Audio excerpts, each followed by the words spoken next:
Welcome to NTD News Today. Here are today's top stories. Elon Musk's Department of Government Efficiency, or DOGE, is in the spotlight today. It's the focus of a House panel hearing titled The War on Waste. We'll tune into that hearing.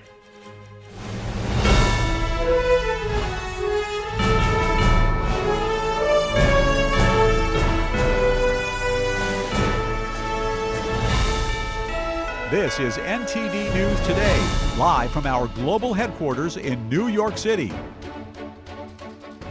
Good morning. Thanks for joining us. Today is Wednesday, February 12th. I'm Don Mott. Starting off, an American teacher who was deemed wrongfully detained by Russia has been released. The White House described the return of Marc Fogel as a diplomatic thaw that could advance negotiations to end the war in Ukraine. NTD's Daniel Monahan reports. After 3.5 years in a Russian prison, American schoolteacher Marc Fogel was greeted by President Trump at the White House after his release on Tuesday night. I feel like the luckiest man on earth right now. Fogel was arrested in August 2021 and was serving a 14-year prison sentence. His family and supporters said he had been traveling with medically prescribed marijuana. He was designated wrongfully detained in October of last year. President Trump wrote on X that he promised Fogel's 95-year-old mom when he saw her at a rally last year that he would get him out if he won the election. I will forever be indebted to President Trump. The president described the terms of the deal with Russia to secure Fogel's release. Very fair, very fair, very reasonable, not like deals you've seen over the years. Fogel's sister, Anne Fogel, reacted to the news. I'm really excited and happy, especially for my mom. My mom's going to be 96 in a couple of weeks, and I just didn't think that she was going to make it to this day. So we are really jubilant, and we are celebrating. Anne said they were on edge all week. So this morning, when Marc called my mother and my sister-in-law to let us know that he was getting on the plane, and then to hear that he was out of Russian airspace, it was just the best. The president says he hopes that Fogel's release marks the beginning of a relationship which could bring about the end of the Russia-Ukraine conflict. To that end, Vice President J.D. Vance will meet with Ukrainian President Volodymyr Zelensky on Friday. The two will talk at the Munich Security Conference. Trump wrote on Truth Social, "This war must and will end soon. Too much death and destruction. The U.S. has spent billions of dollars globally with little to show." Trump is also sending Treasury Secretary Scott Bessent to meet with Zelensky in Ukraine. Bessent will address rare earth minerals and what has happened with U.S. funding to Ukraine. The U.S. stance on Ukraine aid is evolving, with Trump linking future support to access to Ukraine's valuable mineral resources, speaking on Fox News. They may make a deal, they may not make a deal, they may be Russian someday, or they may not be Russian someday. I told them that I want the equivalent, like $500 billion worth of rare earth, and they've essentially agreed to do that. Trump says another American will be released on Wednesday, saying it was someone very special. Daniel Monahan, NTD News.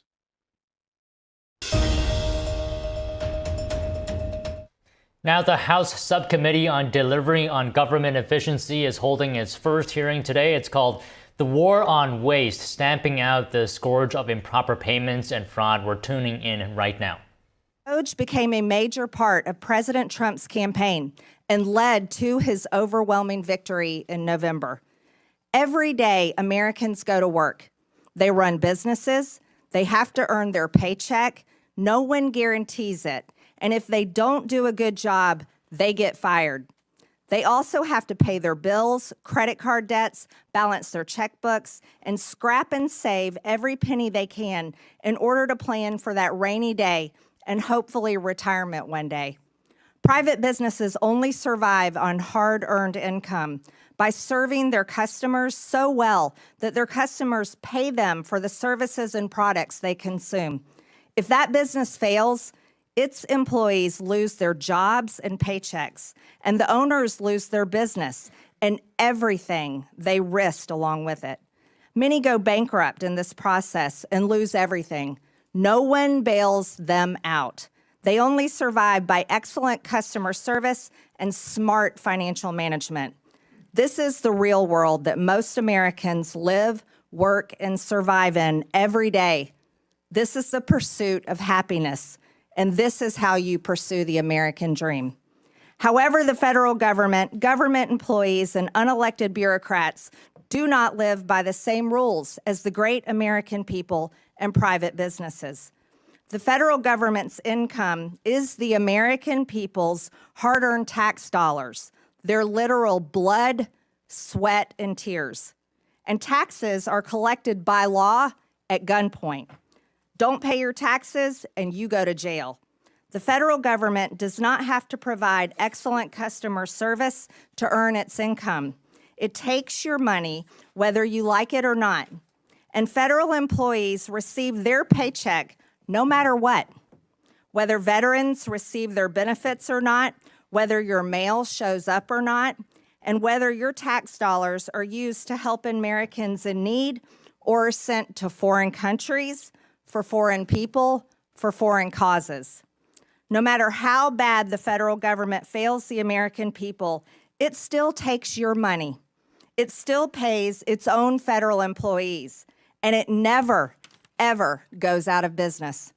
There are no consequences for bad customer service, total failure, and for enslaving the American people against their will in the ever-growing and future all-consuming national debt. Congress has a dismal approval rating that ranges between 12 and 20%. I don't blame the American people one bit for their sentiment and disgust. The American people will be watching this committee and how we tackle one of the biggest problems of our time. While we are a committee made up of the opposite far-reaching corners of Congress, we were each elected to serve and represent the American people and how their hard-earned tax dollars are spent. We as Republicans and Democrats can still hold tightly to our beliefs, but we are going to have to let go of funding them in order to save our sinking ship. This is not a time for political theater and partisan attacks. The American people are watching. The legislative branch can't sit on the sidelines.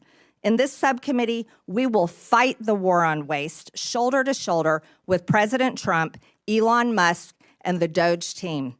This week, we turn our attention to improper payments by the federal government, including in Medicaid and Medicare. I'm looking forward to what we find out and how to solve this crisis. I now yield to the ranking member, Ms. Stansbury, for her opening statement. All right. Well, good morning, everyone. Thank you, Madam Chair, and welcome to the very first subcommittee on government efficiency.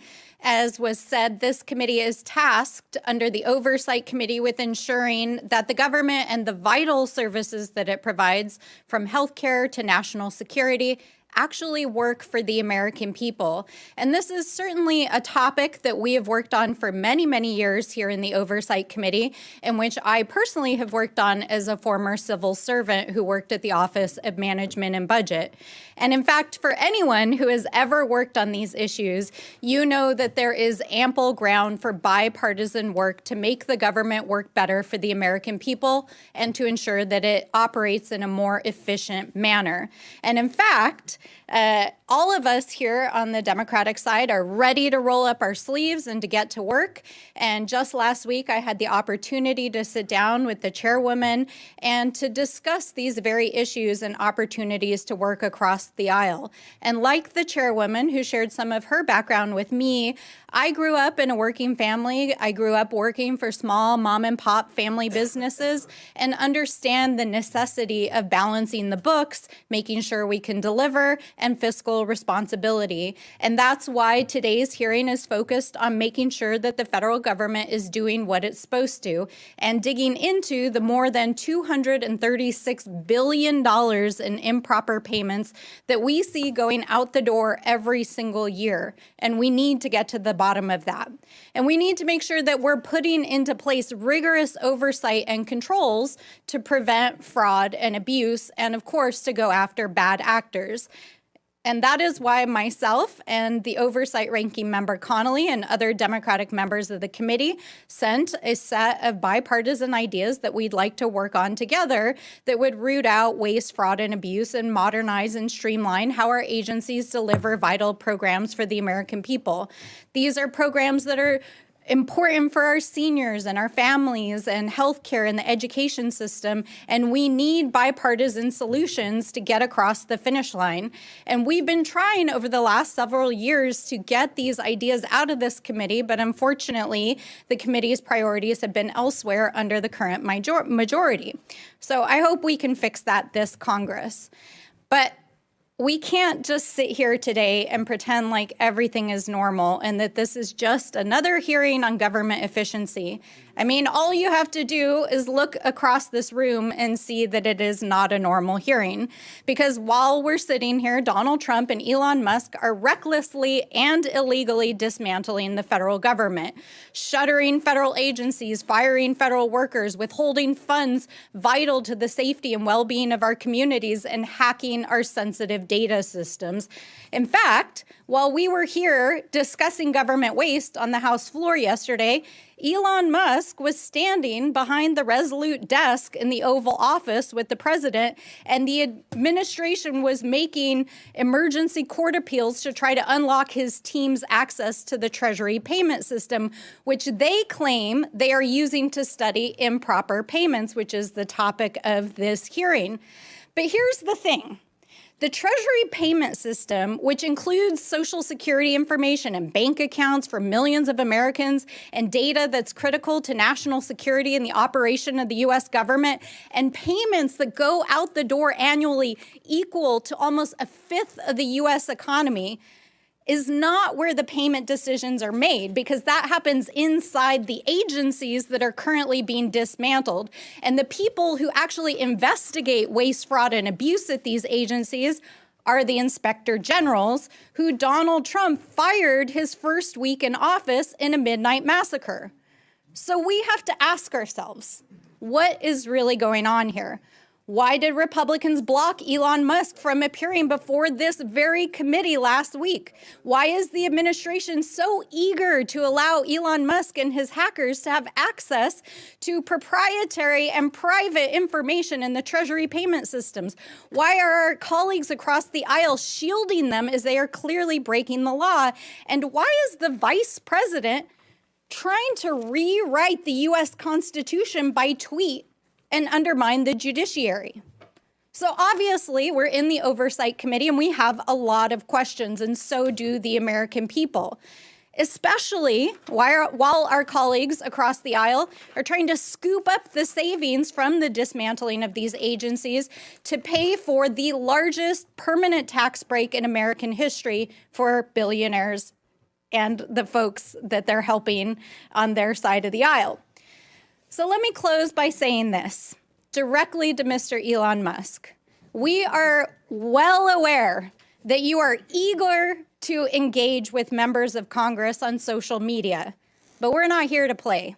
If you have serious desire to engage in democracy and transparency, we welcome you to the Oversight Committee. Come and testify in front of the American people under oath, because we want to know what you're up to.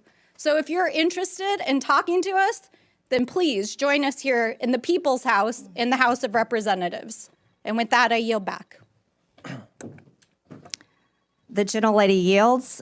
President Trump signed an executive order on his first day in office called Establishing and Implementing the President's Department of Government Efficiency. The EO simply renamed an office in the White House that was actually established by President Obama in 2014 called the U.S. Digital Service. President Trump can have Elon Musk into his Oval Office anytime he likes. I now recognize the chairman of the Oversight Committee, Chairman James Comer.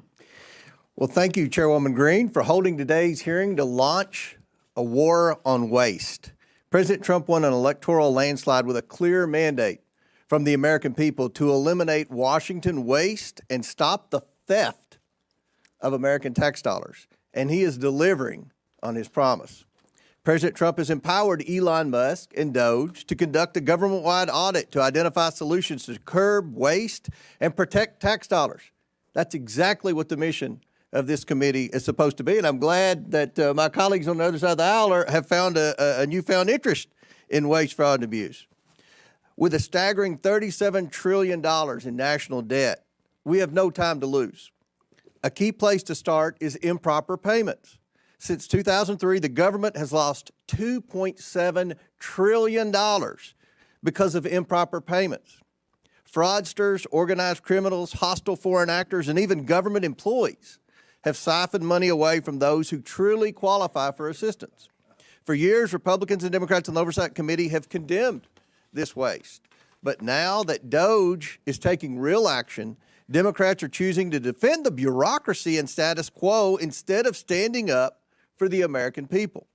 I want to thank Chairwoman Green for holding this very important hearing, not only to expose the problems, but to find solutions. We stand with President Trump and DOGE in the fight to end waste, fraud, and abuse in Washington. With that, I yield back to Subcommittee Chairwoman Green, and congratulations again, Chairwoman, on holding this first hearing of the DOGE Subcommittee. Thank you, Mr. Chairman. The gentleman yields back. I now recognize the ranking member on oversight, Mr. Connolly. Excuse me. Thank you, Madam Chair. And thank you for having this first hearing on DOGE. Improper payments is not a new subject. I remember joining Steve Lynch and then Todd Platts, Republican member from Pennsylvania, in my freshman year, talking about improper payments. At that time, improper payments were in the range of $35 billion a year. They're now in the range of $280 billion a year. And times 10, we could cut almost $3 trillion from the debt if we addressed improper payments in a deliberative way, which GAO has called for in the high-risk category for years. We can also, secondly, enforce the tax code. It's estimated that at least $500 billion a year is left on the table uncollected but owed because of lack of resources in the IRS. Again, times 10 is $5 trillion over a decade. And finally, we can modernize federal IT systems, which we've championed for years on this committee. We know that legacy systems alone could save hundreds of millions of dollars a year in operating and maintenance costs. So if we want to be serious about it, let's be serious about it. But the way not to do it is to fire the people charged with the remit of waste, fraud, and abuse, namely inspectors general. President Trump has already now fired 19, including most recently the USAID Inspector General, who dared to warn that we could lose $500 million of food aid because it's in warehouses not being moved because of the funding freeze that was imposed in AID. That's a cost we need to avoid. And for doing his job, that IG was fired. If we want to be serious, we've got to have objective, neutral inspectors general who are monitoring government waste, fraud, and abuse and expenditures. And I think you would find Democrats more than willing partners in that kind of enterprise if we're going to be serious. But a wrecking crew, a wrecking crane, a wrecking ball is not going to do it, and we're not going to support that approach to waste, fraud, and abuse in the federal government. I yield back. Thank you. The gentleman yields. The President of the United States has the prerogative to fire anyone that has overseen $36 trillion in debt, enslaving the American people, and rightfully so.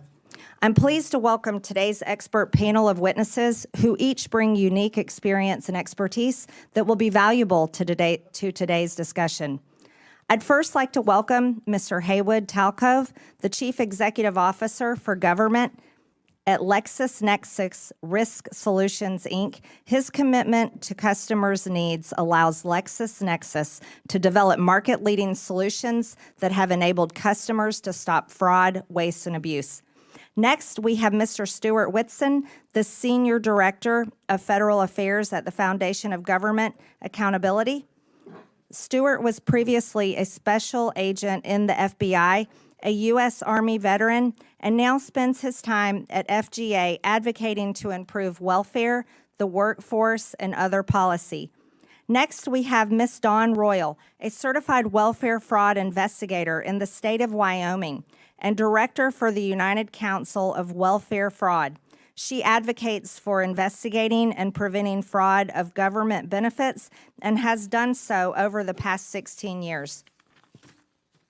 Finally, we have Mr. Dylan Hetler-Goddett, the Director of Government Affairs at the Project on Government Oversight. Dylan leads advocacy efforts and policy reforms to a wide range of good governance. I thank each of our witnesses for being here today, and I look forward to your testimony. Pursuant to Committee Rule 9G, the witnesses will please stand and raise their right hand. Do you solemnly swear or affirm that the testimony you are about to give is the truth, the whole truth, and nothing but the truth, so help you God? I do. Let the record show that the witnesses answered in the affirmative. Thank you. You may take a seat. We appreciate you being here today and look forward to your testimony. Let me remind the witnesses that we have read your written statement and it will appear in full in the hearing record. Please limit your oral statement to 5 minutes. As a reminder, please press the button on the microphone in front of you so that it is on and the members can hear you. When you begin to speak, the light in front of you will turn green. After 4 minutes, the light will turn yellow. When the red light comes on, your 5 minutes have expired, and we would ask that you please wrap up. I now recognize Mr. Talcove for his opening statement.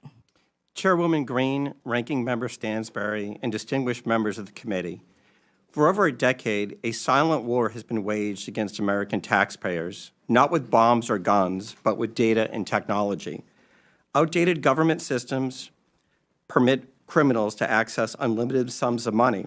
During the pandemic, they stole $1 trillion. 70% of those dollars went overseas.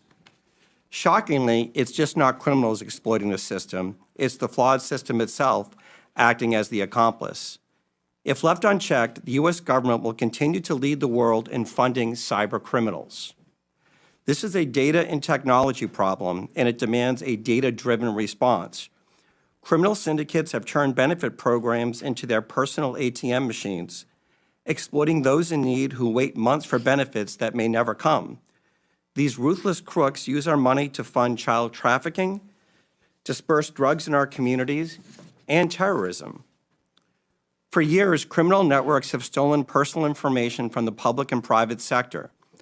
They exploit real identities to manipulate antiquated government systems, siphoning off billions in taxpayers' hard-earned money. We continue to pay benefits to deceased and incarcerated individuals, direct money to bad actors flagged on the do not pay list, and overlook duplicate Social Security numbers by not following best practices. During the pandemic, a simple cross-check of PPP loan recipients against IRS records would have exposed massive fraud and prevented payments to transnational criminals who sold their quote-unquote sauce on the dark web.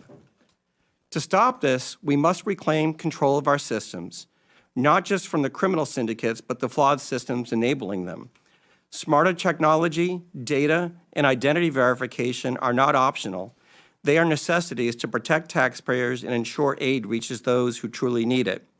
Now, the use of AI is fundamentally changing society, but in the hands of criminals, it has become a weapon. Lawbreakers are now using it to supercharge their war on taxpayers. They use AI to create fake identity documents that pass biometric verifications. Bots flood portals with thousands of fraudulent claims per second, and deep fakes that mimic real applicants bypass the outdated NIST 863 standards from 2017. Honest and deserving people seeking access to government benefits suffer through endless application forms that are nearly impossible to navigate. But criminals from Russia, China, and Romania gain access with ease. The private sector has fraud rates below 3%. Meanwhile, the public sector operates at a 20% fraud rate. The solution is clear. It's already used every day to protect consumers. You seamlessly interact with your bank through an app that verifies your identity in milliseconds. There's no excuse for the government to lag if we do the following. Number one, implement identity verification on the front end. Criminals should never receive a dime. Eliminate self-certification. No more honor system for billion-dollar programs. And continuous auditing. Keep verifying because criminals never stop adapting. Pay and chase does not work. Of the $250 billion stolen in pandemic unemployment fraud, less than $5 billion has been recovered. The idea in government that you cannot have speed and security is fiction. I urge Congress to consider making the following legislative changes. Number one, update the 1974 Privacy Act to allow for data sharing and matching.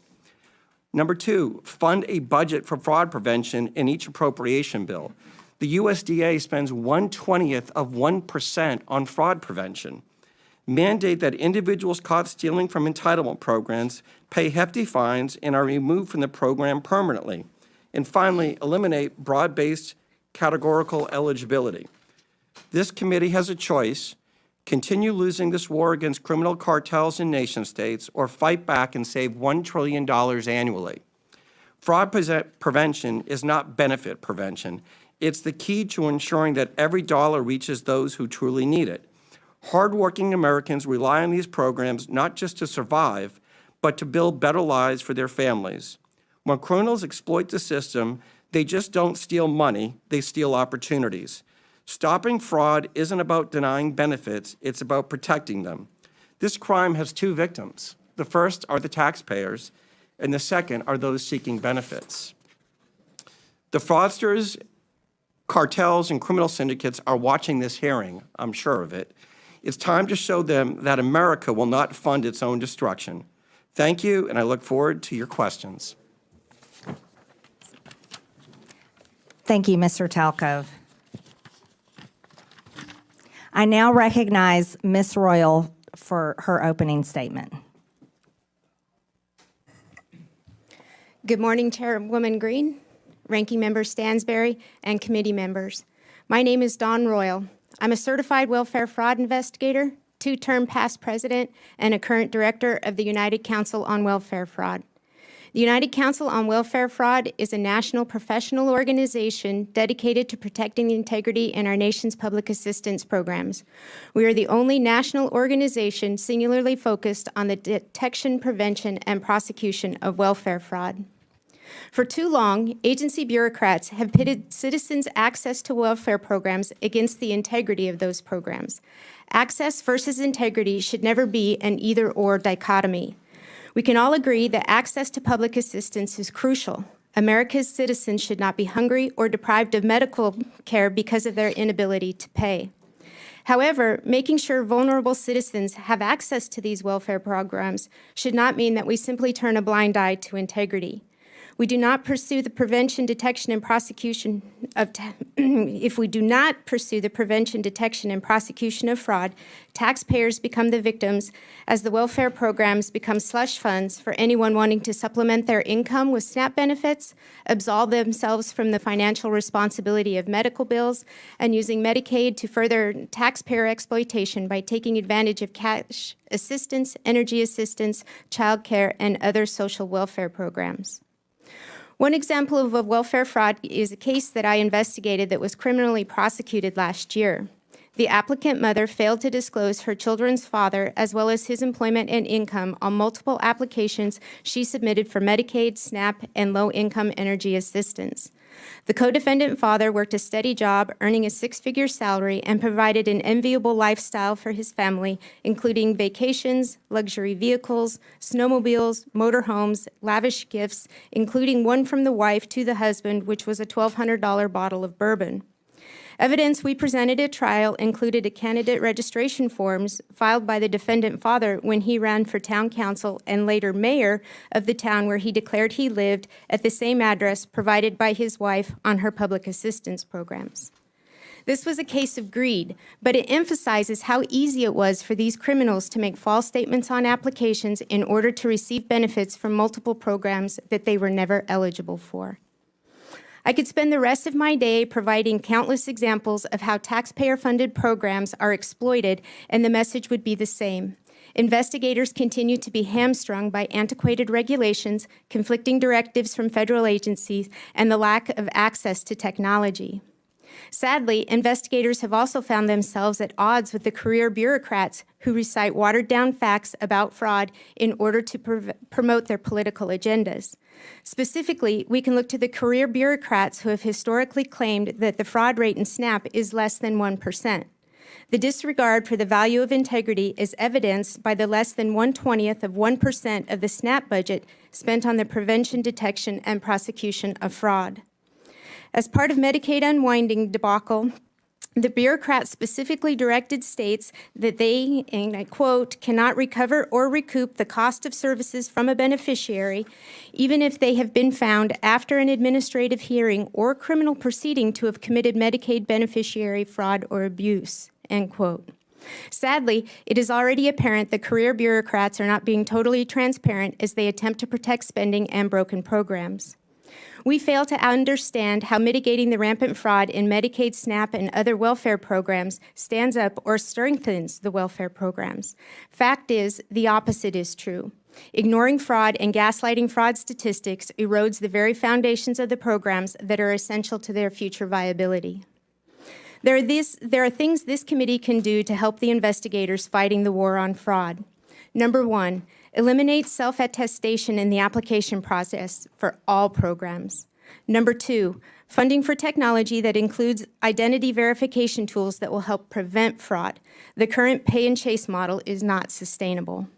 Number three, immediately implement the National Accuracy Clearinghouse, the NAC, that will provide data to states to prevent duplicate participation in all of the social welfare programs.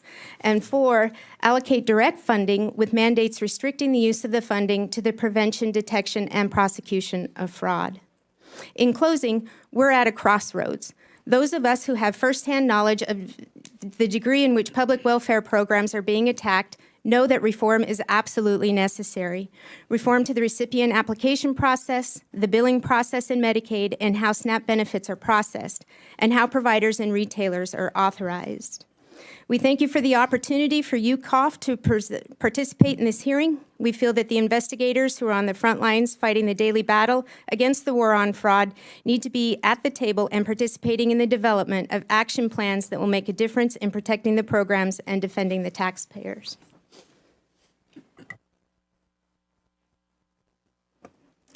Thank you, Ms. Royal. I now recognize Mr. Whitson for his opening statement.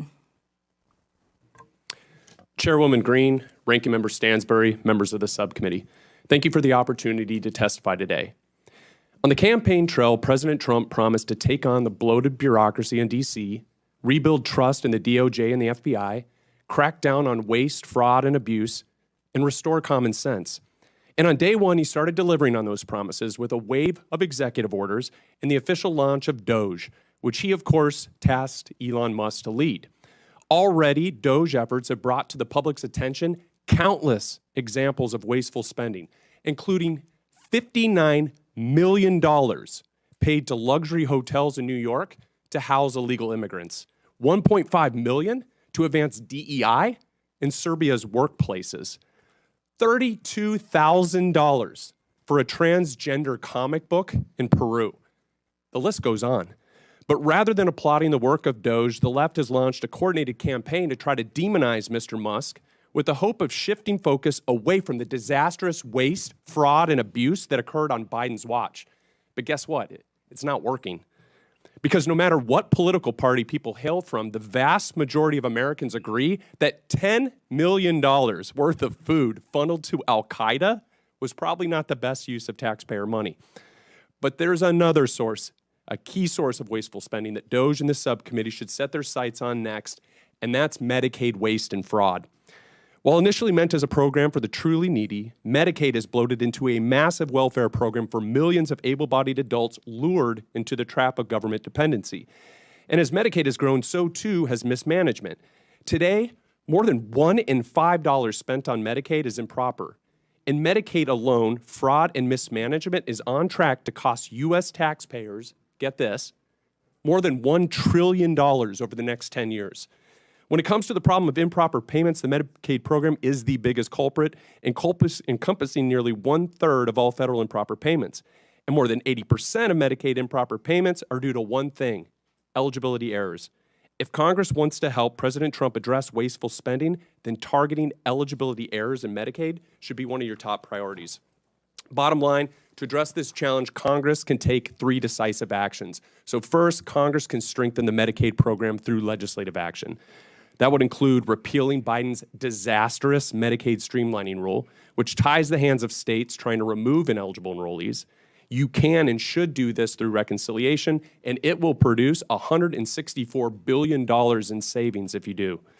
You can also strengthen verification requirements to ensure only eligible individuals receive benefits and ensure a nationwide NAC is implemented without delay. Second thing Congress can do is help President Trump's DOGE effort by ensuring that entrenched partisan bureaucrats don't stand in the way of reform.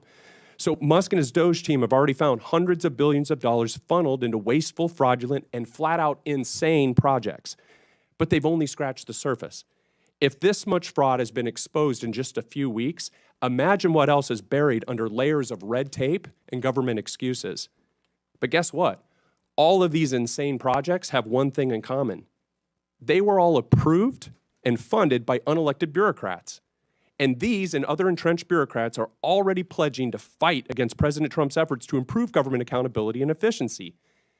Personnel is policy, and without competent staff to faithfully execute the president's agenda, the DOGE project will fail. And this is where Congress can help.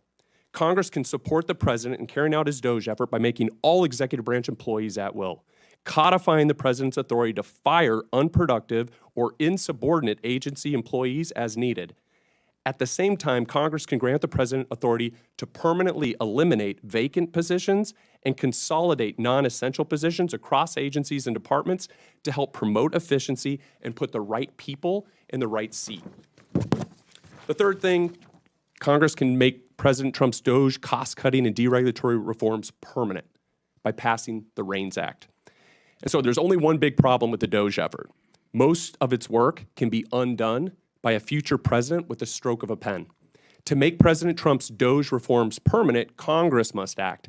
And the best way to do this is to pass the REINS Act. This would return Article 1 budgetary power of the purse to Congress while promoting deregulation. It would also help lock in the DOGE reforms and cement President Trump's legacy as the most consequential deregulatory and cost-cutting president in U.S. history. The American people are watching. It's time for Congress to act. Thank you, and I look forward to your questions. Thank you, Mr. Whitson. I now recognize Mr. Hetler-Gaddett for his opening statement. Thank you, Chairwoman Green, Ranking Member Stansberry, and members of the subcommittee. My name is Dylan Hetler-Gaddett, and I am the Director of Government Affairs at the Project on Government Oversight, or POGO. I appreciate the opportunity to be with you here today to talk about the critical issue of bringing more accountability and transparency to federal spending, including rooting out waste, fraud, and abuse.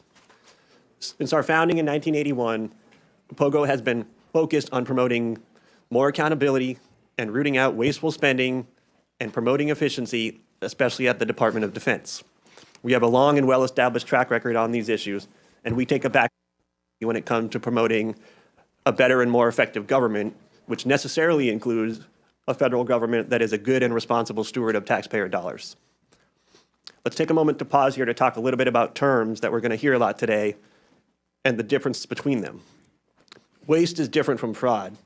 Fraud is different from abuse, and abuse is different from both. When we talk about improper payments, they are a subset of those other 3 categories. But that doesn't tell us the whole picture either. Sometimes improper payments are a function of bad record keeping. Sometimes they are a function of outdated information technology systems. Sometimes they come about through human error, and sometimes they come about through negligence. There are a variety of reasons why improper payments happen. It just simply is not the case that improper payments are only a function of bad people doing bad things with bad intent. That doesn't mean we shouldn't focus on trying to mitigate improper payments, and that certainly doesn't mean that the American people should not be concerned with how their tax dollars are used. The good news is that there are some time-tested solutions and tools to help mitigate these problems.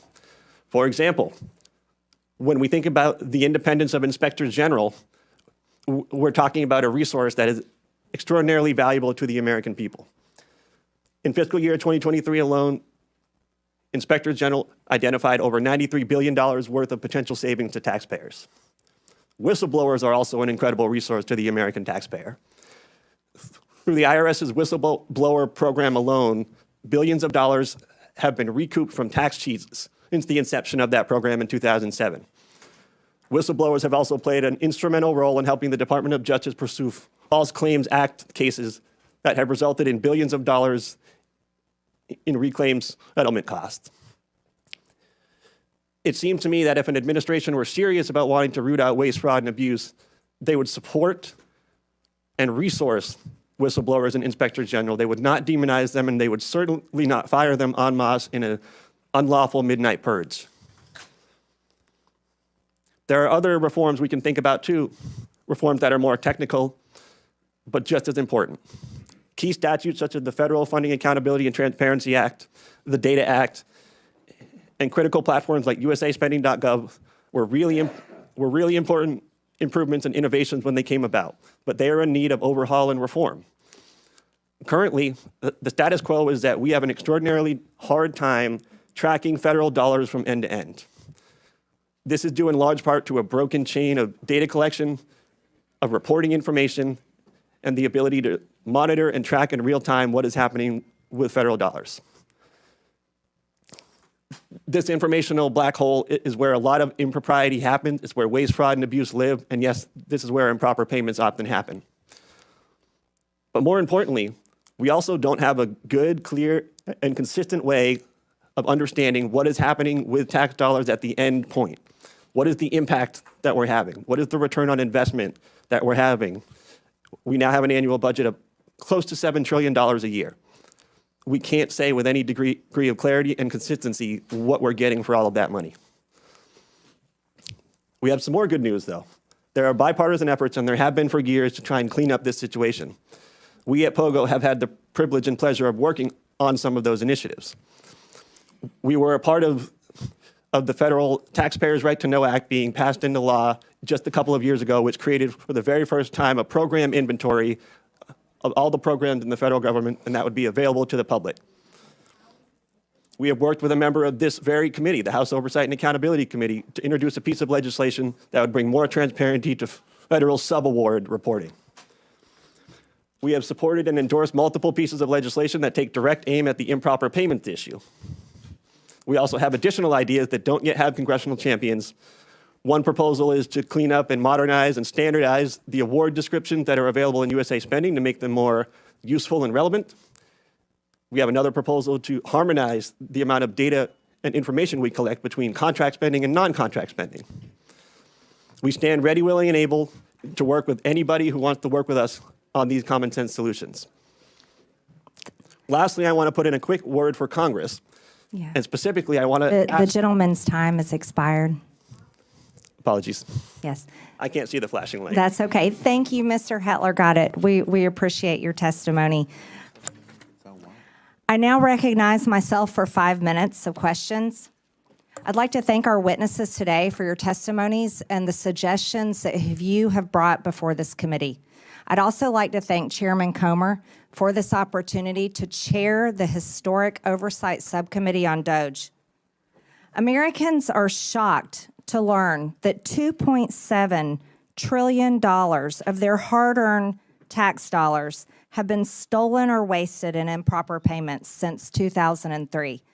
You see, in the private sector, companies can't continue to run if they keep employees that allow waste and abuse with their resources. But that has continued for decades here in the federal government. Mr. Talcove, do private sector companies have a lower rate of improper payments than the federal government? Yes, the fraud rate that the criminals are taking advantage of in the public sector is around 20%.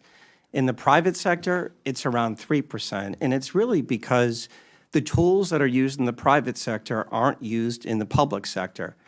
Front-end identity verification, self-certification, And then finally, making sure that individuals are who they say they are. If we start using these tools, you will see the fraud rate go down dramatically, because for the most part, this fraud isn't taking place by real individuals. It's individuals whose identities have been stolen on the dark web. They use that information pretending to be somebody else, and because of the antiquated systems, processes, and technologies in place in government programs, they're able to steal at scale. Right. So, Mr. Talcove, we would say that private companies that pretty much have to exist on a 20% profit rate, they're not allowed. They can't continue to be successful if they were to allow their customers' data to be stolen like that and used by criminals. However, the federal government, who can continue printing checks and continue in operation, never fixes its problems because it can't be forced to go out of business. Would you agree with that? Yes or no? Yes. One of the things I noticed during COVID was the criminals learned that government was the mark because it never runs out of money. And they focus on it at scale, and then the likelihood of getting caught is virtually zero. I think it's outrageous for Americans to know that their identity can be stolen and then used for child trafficking, drug trafficking, and terrorism, like you stated in your opening statement. Ms. Royal, your testimony states that many programs operate under essentially an honor system in which applicants need not verify their identity, income, residency, or other key eligibility factors. You call this a trust everyone instead of a trust by verify approach. Does this mean the federal government in some states are giving out billions of dollars to individuals without verifying who they are or whether they meet program eligibility requirements? Yes, ma'am, that's correct. That's outrageous. Do states have enough incentive to prevent fraud and to recover improper payments? No, and in fact, states are hesitant to spend their state dollars to protect federal dollars. Would greater investment in program integrity efforts yield a positive return for taxpayers? Yes, it could easily be self-funding. Amazing. Mr. Whitson, your testimony states that both the Biden and Obama administrations issued rules and guidance that made it harder for states to verify eligibility for Medicaid. You say that repealing Biden's Medicaid streamlining rule would save $164 billion over 10 years because the rule restricts eligibility verification that states can perform. Can you explain why this rule is so costly? Yeah, so the rule does a number of things, but for instance, it prohibits states from verifying eligibility more than once a year. So for non-disabled folks to just go in and look and say, hey, are you still eligible for the program? It says you are forbidden from doing that any more often than once a year. And so obviously people's lives change, and so they may become ineligible, and so it's designed to keep them on the program. Another thing, it prohibits in-person or phone interviews to verify their identity. So people apply for it, and then the person on the other end says, well, I just want to call and make sure this is a real person, not someone in another country or whatever. The rule prohibits that.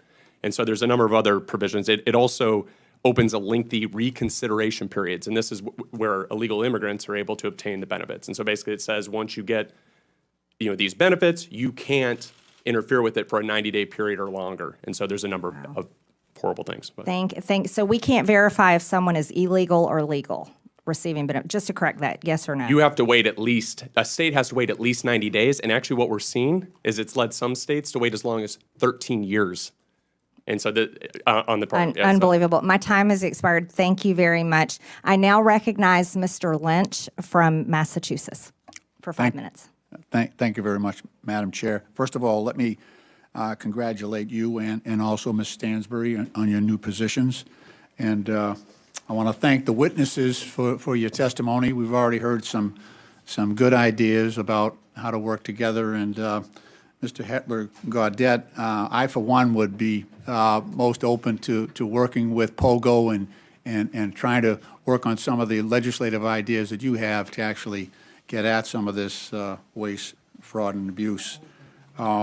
Since this is my first opportunity to speak in this new subcommittee as the representative for the 8th Congressional District in Massachusetts, I want to first of all make clear that my primary purpose in seeking appointment to this subcommittee is for the singular and sacred purpose to defend our democracy, which I believe is under attack in this country.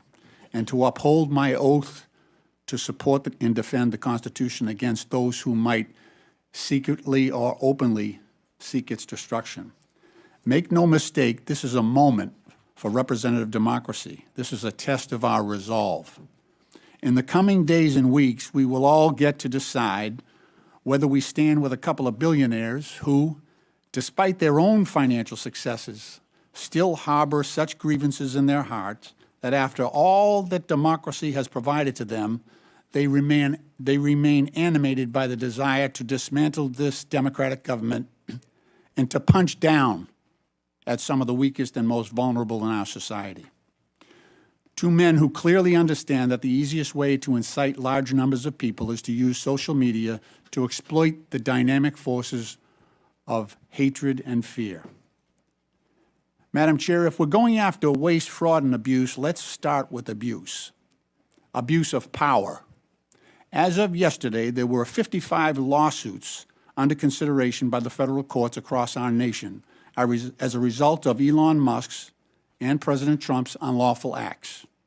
Many of those lawsuits have already been sustained by the federal district courts and orders have been rendered to undo those unlawful acts.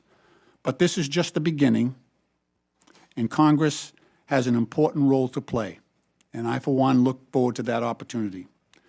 This is a moment of great consequence for our country and for our democracy, and I remain grateful to the good people of the 8th Congressional District of Massachusetts who sent me here. Mr. Hetler-Gaudette, again, happy to join you on some of your efforts. POGO has worked very closely with our IG community, is that right, the Inspectors Generals? Yeah, that's correct, Congressman. I know your work is very much similar to what we ask our Inspectors Generals to undertake.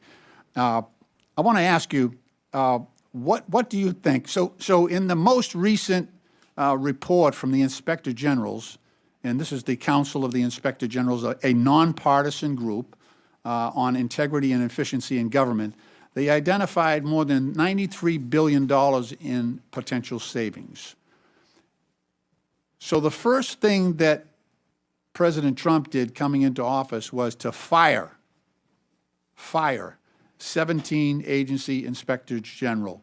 What can you tell us from POGO's standpoint? What does that do to our ability to identify and root out waste, fraud, and abuse? Thank you, Congressman. I would say, to put it simply, it completely undermines our ability to root out waste, fraud, and abuse. Inspector General exists for essentially one purpose, and they were originally created in the immediate aftermath of Watergate, and I think you all probably do not need me to give you a history lesson at all on what happened in the Watergate era. There's a reason they were created at that time, because there was a lot of waste, fraud, and abuse happening, and there were not cops on the beat that were internal, that were independent, that were situated in agencies to be able to find these things and expose them and do something about them. That's what Inspector General exists to do. So it's completely anathema to, I'd say anathema to any stated mission to find cost savings and to root out waste, fraud, and abuse, to fire Inspector General and to undermine them. It makes no sense. Those two things do not add up. Thank you very much. The firings that occurred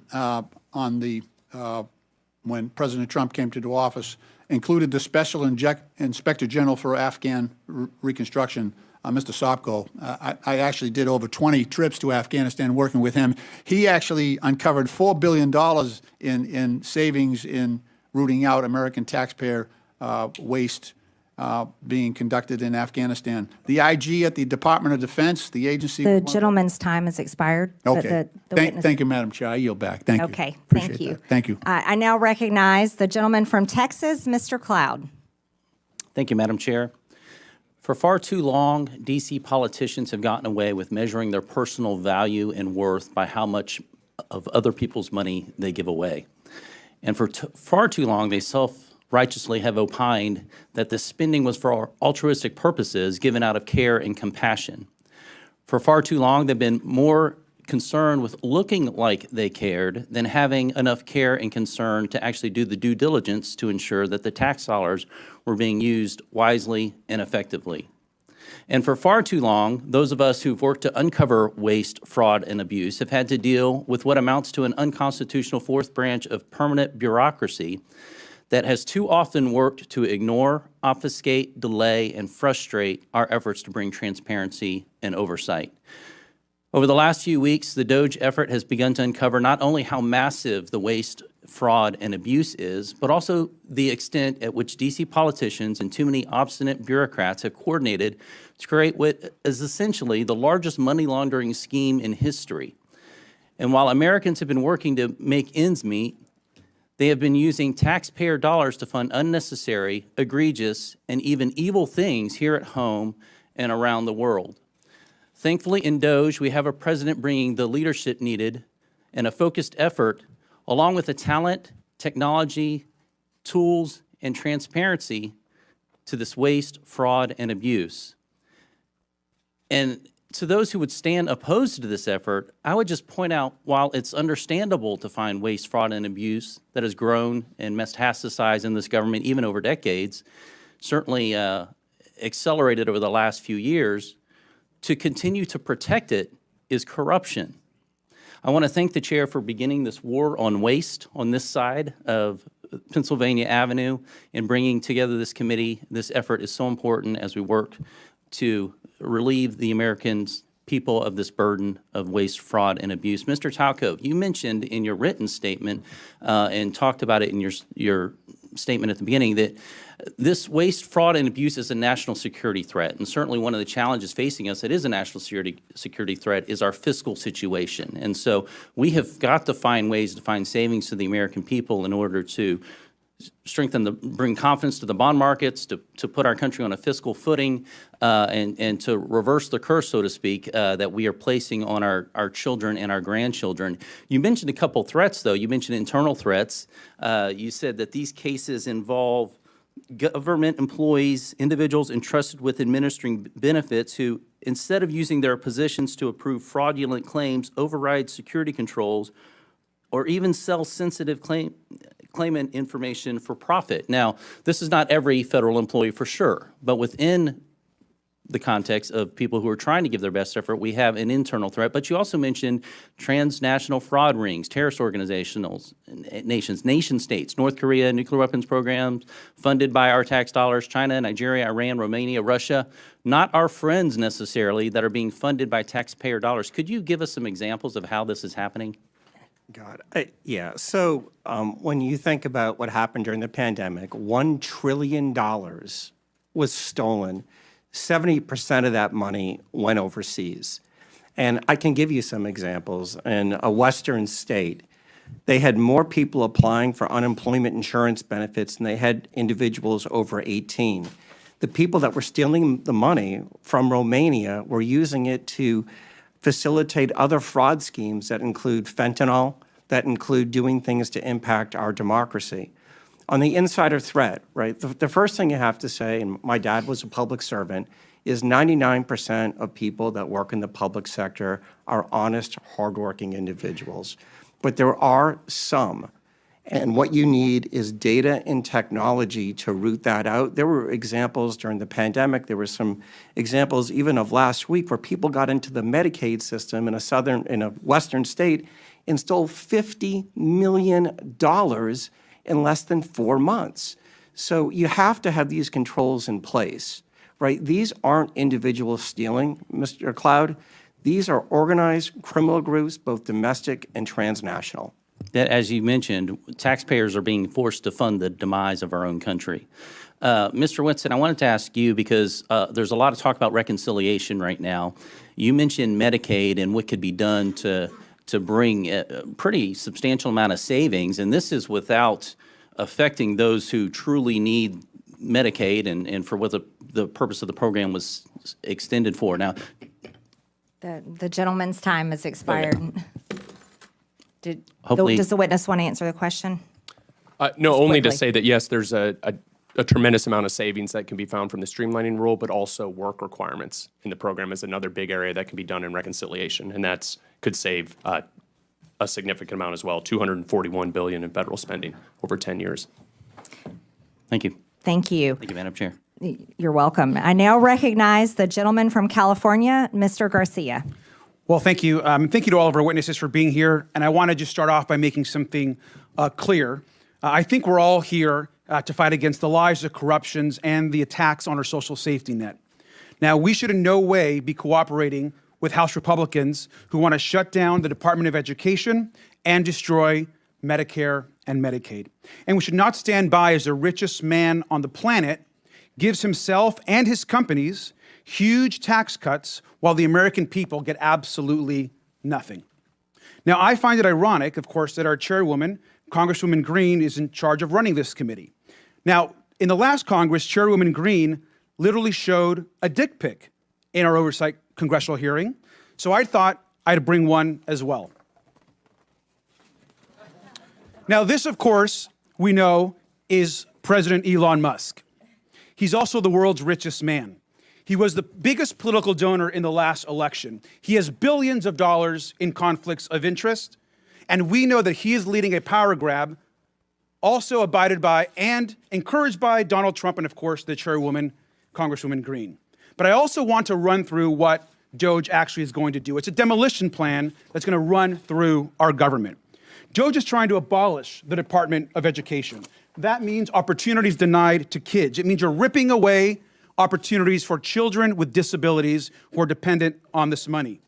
You're also halting medical research, which is also critical, which we have to also stop. The idea that we're going to eliminate or destroy the Department of National Institutes of Health, NIH, is crazy. Let's talk about the Department of Labor. We're talking about protections for working people across this country, where people can actually complain about abuses their companies are making against them and their coworkers. Workers are now going to be in danger. And let's also talk about the Consumer Financial Protection Bureau, another huge issue for us. Think about the scammers and fraudsters that will be empowered across this country because Elon Musk wants, essentially, these companies have more power over consumers and over people across this country. Look at the Centers for Disease and Centers for Medicare and Medicaid Services. That is actually what's being discussed partly today. Healthcare, we're talking about being denied to millions of poor people, working class people across this country. And now, of course, they're on to their largest target, the U.S. Social Security Administration. We're talking about the destruction of the actual social safety net in this country. We know that 1 in 5 Americans collect Social Security, seniors, disabled people. This entire plan is about hurting the American social safety net and destroying our institutions. And it's important that we actually call out what is happening at this subcommittee. This is not about working with the richest man on the planet. This is actually about empowering. This committee wants to empower the richest person in the world to hurt people so they can take all of this money that they so-called want to save and then give it to themselves, their companies, and their billionaire friends. That is the attack that is happening in this committee and across this country, and it's important that we call it out. We also know, of course, that Elon Musk is sending his unqualified DOGE staff to carry out this agenda across all these agencies. And in some cases, actually teenage staffers. No accountability, no experience, and problematic records. They're trying to rob you, and they're probably a minor. Thank you, and I yield back. The gentleman yields, and I now recognize the gentleman from South Carolina, Mr. Timmons, for 5 minutes. Thank you, Madam Chair. I find it sad that my colleagues across the aisle can't take this seriously. We have $36 trillion in debt. We run an annual almost $2 trillion deficit. When I got elected 6 years ago, we had $21 trillion in debt. So in 6 years, we've added over $15 trillion to the debt. And guess what? President Trump ran on fixing this problem. President Trump told the American people he would right the ship financially, and he said during the campaign that Elon Musk was going to be the person to lead this charge. The man that has turned business after business around, he's the richest man on the planet because he succeeds at his endeavors, and that's why President Trump has appointed him the head of this effort. This is a very serious problem, and it's incredibly hypocritical that my colleagues across the aisle are complaining about this because Joe Biden signed his name and wanted the American people to believe that he had the ability to forgive $250 billion with a signature. Guess what? Supreme Court ruled he did not. That's our system of checks and balances. The president, Biden, he clearly was experiencing cognitive decline. He didn't even have the ability to be charged with a crime as determined by his own Department of Justice. But he signs his name and he thinks it gives $250 billion away, redistributes taxpayer dollars. It's just crazy that we can't come together to address the greatest national security threat facing this country, our debt. Now to the task at hand, Medicaid fraud. Mr. Talkov, if we implement enhanced identity verification and enhanced income verification, what will happen? How much money will we save? You'll save hundreds of billions of dollars. Identity verification, elimination of self-certification, and monitoring beneficiaries will prevent these transnational criminal groups from accessing those systems at scale so legitimate people who need the benefits can get them in a timely fashion. So we're going to get actual benefits to people, to American citizens that are in need faster, because if you do it electronically through web-based, like they did in Missouri, where the pilot program saved almost 20% of Medicaid dollars. So all we have to do is adopt what has already been proven in Missouri, and we'll save 20%. To the people out there listening, we spend almost $900 billion every year on Medicaid. And if 20% of that is saved, that's almost $200 billion. We got a $1.8 trillion annual deficit. We just knocked off $200 billion. Let's keep this train going. The fact that the Democrats are filing lawsuit after lawsuit to impede the efforts of President Trump to right our fiscal ship is unforgivable. It's unforgivable. Mr. Talkov, you talked about pandemic fraud. I have a bill that would cause the IRS to share data with the Small Business Administration and the FBI and the Department of Justice that would show that you were ineligible for PPP loans and you got them. So I think that would save probably $100 billion. Do you think that we should go back and take money away from people that fraudulently got COVID money? Yeah. During the pandemic, the PPP program was a virtual buffet for fraudsters, and it was because of that 1974 Privacy Act, where data sharing and matching is virtually impossible. Congress needs to change that. But we can do it retroactively. We can do it retroactively. We can find the people that stole this money, hold them accountable, probably get some of the money back. So I already have that bill filed. That bill, I think, would probably get $100 billion. So now we got enhanced identity verification, enhanced income verification that has been proven in Missouri. It does work. So I'm working on that bill. We're going to drop it soon. That's $200 billion. There's a competition in Congress. I think we should have a competition on this committee. I got $300 billion in savings proposed. We got to all pull our weight because we have such a massive problem right now. But I would just ask my colleagues across the aisle to get out of the way if you don't want to help. If you don't want to help right the fiscal ship in this country, get out of the way. Stop filing lawsuit after lawsuit. We do not have the financial ability to continue down this path, and we're going to save this country with or without you. You can kick and scream all the way, or you can get out of the way. I prefer the former. Thank you, Madam Chair. The gentleman yields. I now recognize the gentleman from Texas, Mr. Kassar. This subcommittee is supposedly about looking into waste, fraud, and abuse. So I'd like to start talking about independent inspector generals who are supposed to be looking into waste, fraud, and abuse. Mr. Talkov, do you know how many inspector generals at agencies that were investigating Elon Musk's companies have been fired by the Trump-Musk administration? No. It is 5. Ms. Royal, the Inspector General of the Department of Labor had 17 open investigations into Tesla and SpaceX. Do you know what the Trump-Musk administration did to that Inspector General? No. They fired him, and I think y'all know. Mr. Whitson, the Inspector General of the Department of Transportation was investigating Tesla. Do you know what the Trump-Musk administration did to that Inspector General? No. They were fired. The Department of Defense's Inspector General was looking into SpaceX. Mr. Hedler, do you know what the Trump-Musk administration did to that Inspector General? I believe he was fired. Thank you. I think everybody on the panel knows what the answer to these questions were. The U.S. Department of Agriculture Inspector General was investigating Musk's Neuralink. Mr. Talcove, now I'll ask you again under oath, do you know what Mr. Trump did to that Inspector General that was looking into one of Musk's companies? No. He was fired. The Inspector General at the EPA was repeatedly taking on Tesla. Mr. Hedler, since it seems that you're answering the questions that everyone knows the answer to, do you know what the Trump-Musk administration did to that Inspector General? I believe he was also fired. Also fired. At least 5 Inspector Generals that were looking into Elon Musk's companies were fired by the Trump-Musk administration. These Inspector Generals, who are independent, protected by law, they are the people that find the waste, fraud, and abuse and found many of the cases of waste, fraud, and abuse that have been brought up today, fired because they were looking into Elon Musk.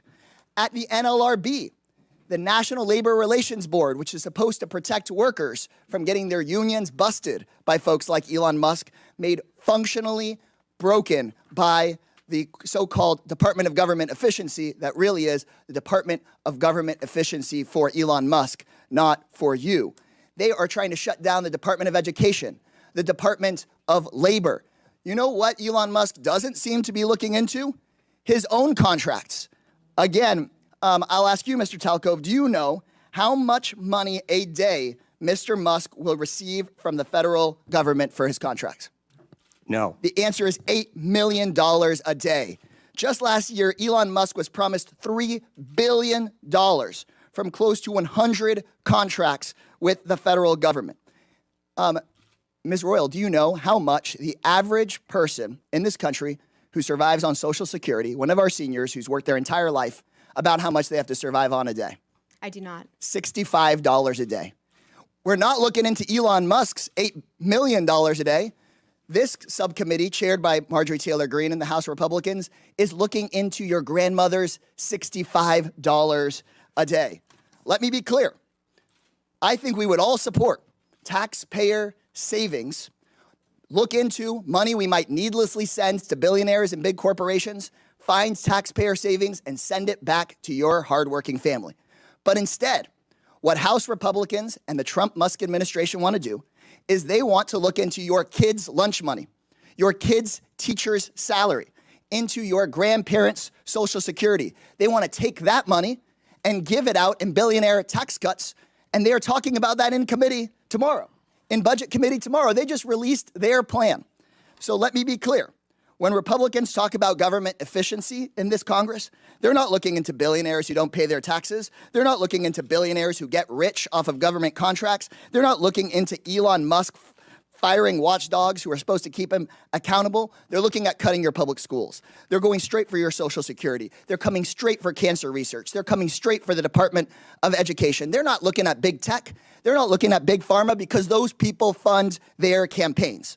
If this committee were serious about rooting out waste from our federal government, then today's whole hearing would be about how Musk and Donald Trump are firing the independent watchdogs who've done this work for decades. Instead, my Republican colleagues' actual goal on this committee is to distract from Trump and from Musk's corrupt war on accountability. This will not be a subcommittee dedicated to making government efficient for everyday people. It's about helping Elon Musk and Donald Trump be as efficient as possible in robbing our government and handing out our government services to the rich. So this seems that this subcommittee is just The going to be gentleman's like time the has agency it's named expired. after. The gentleman's a sham, time has expired. a total sham. The American people are $36 trillion in debt. It certainly seems reasonable that someone has been fired. I now recognize the gentleman from Tennessee. You're going to put us Mr. further in debt Burchett. with your billionaire You're tax not cuts. recognized. Mr. Burchett, you're recognized for 5 minutes. Thank you, Chair Lady. The gravy train for a lot of these folks, it's been on biscuit wheels, and it's about to run off the dadgum tracks, and it's about time. Could you imagine standing up here and defending waste, fraud, and abuse? But I think that's what we're seeing. When people squeal and don't ask questions, I think it shows the American public what the heck's going on. And that little gravy train is getting ready to run out. The spigot is getting ready to be turned off. Mr. Talcove, that's correct how you say your name, brother? Yes, sir. All right. How can the federal government improve identity verification for these entitlement programs?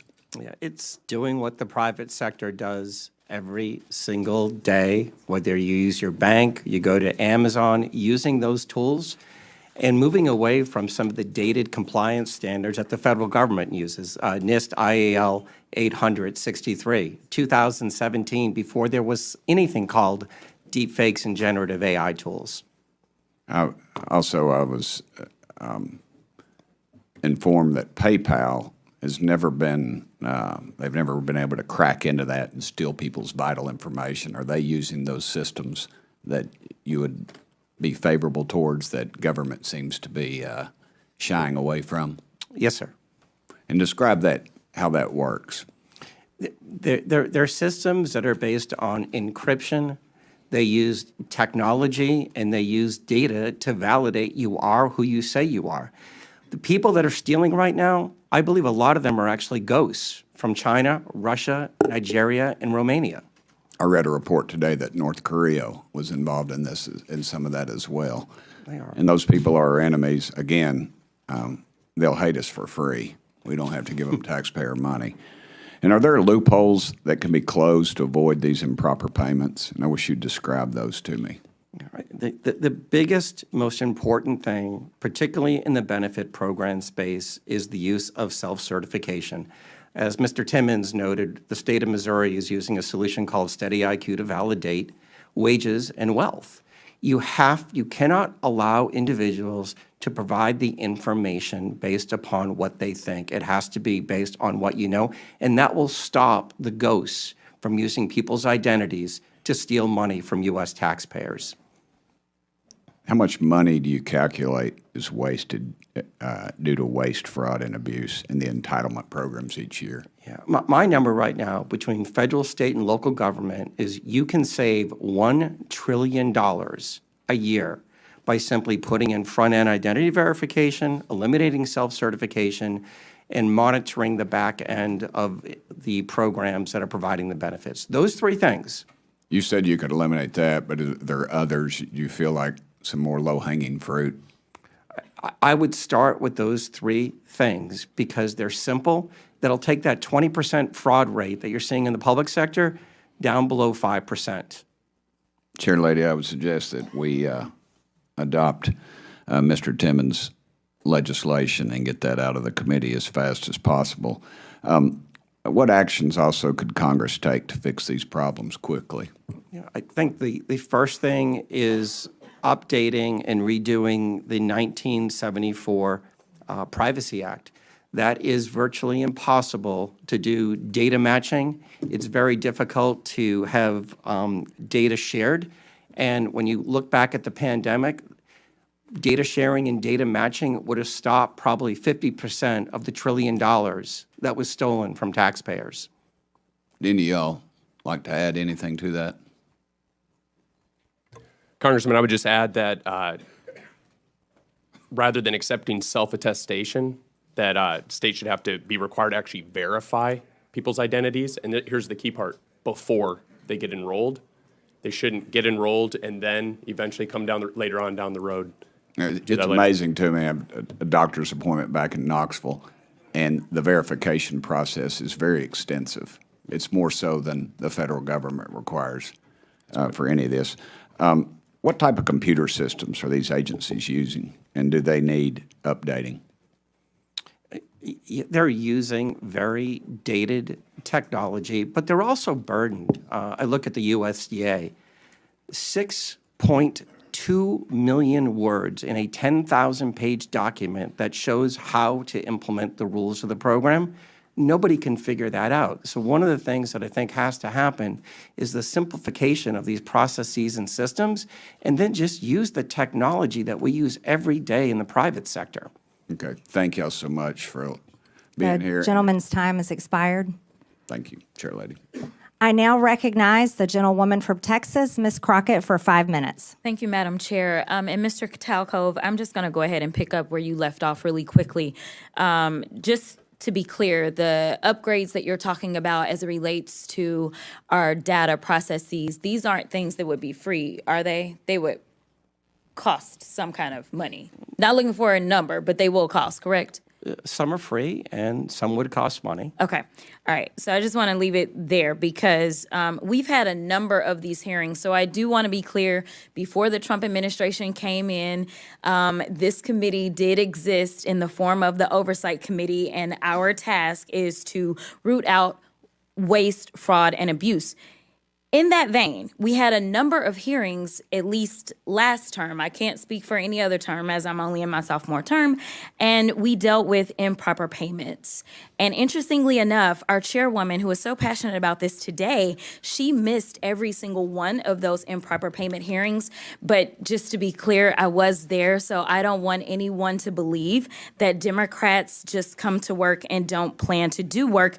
In fact, I'm trying to figure out exactly what it is that the Republicans believe our job is, because right now they have relinquished their constitutional duties over to an unelected bureaucrat, someone who no one went out to vote for. And absolutely, he is occupying the Oval Office, as we saw yesterday. And that is a first for me, to see someone occupying the Oval Office who's never actually been elected to the Oval Office and actually answering more questions than the person that allegedly got elected.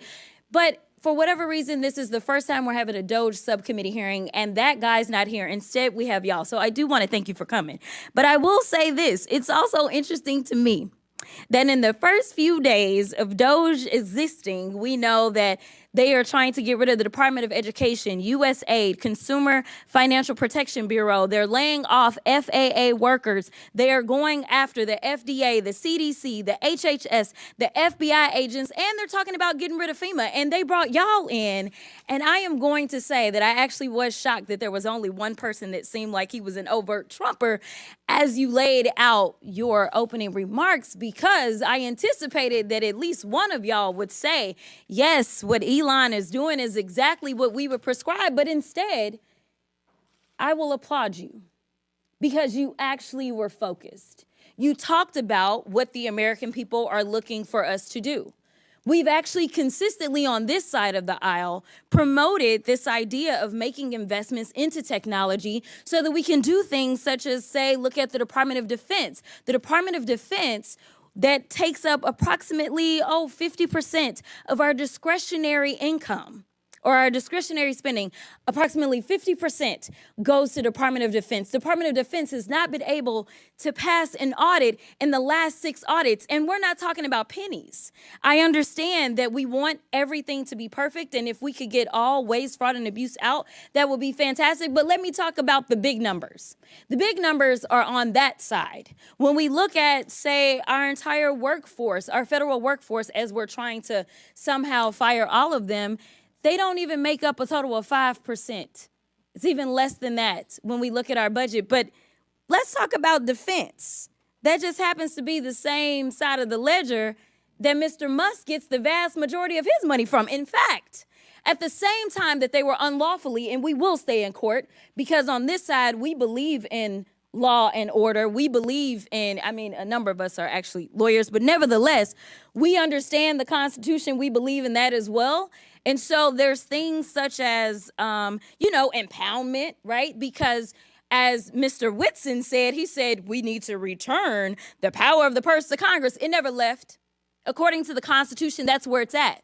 Now, I know that people are confused right now because for whatever reason, we had a guy that went in, and you talk about people invading our data. Listen, people said that they were upset about TikTok, but I'm upset about the guy that runs Twitter, who for sure is doing nefarious things, because I don't understand, if you are trying to conduct audits and figure out where the waste, fraud, and abuse is, I don't know why you would go to some tech guy. In fact, it was only techies that were sitting there at inauguration. We didn't have auditors. I would welcome auditors to come in and do forensic audits. In fact, he sat there in the Oval Office yesterday and he admitted that he was lying, and he was using his propaganda machine to do it when he said that we sent millions of dollars to Gaza for condoms. That was a lie. So let me tell you something. The gentlelady's time has expired. It's time for the us gentlelady's to do our time job has expired. and rein in this rogue actor known The as gentlelady's Elon time Musk. has expired. I now recognize the gentleman from Missouri, Mr. Burleson.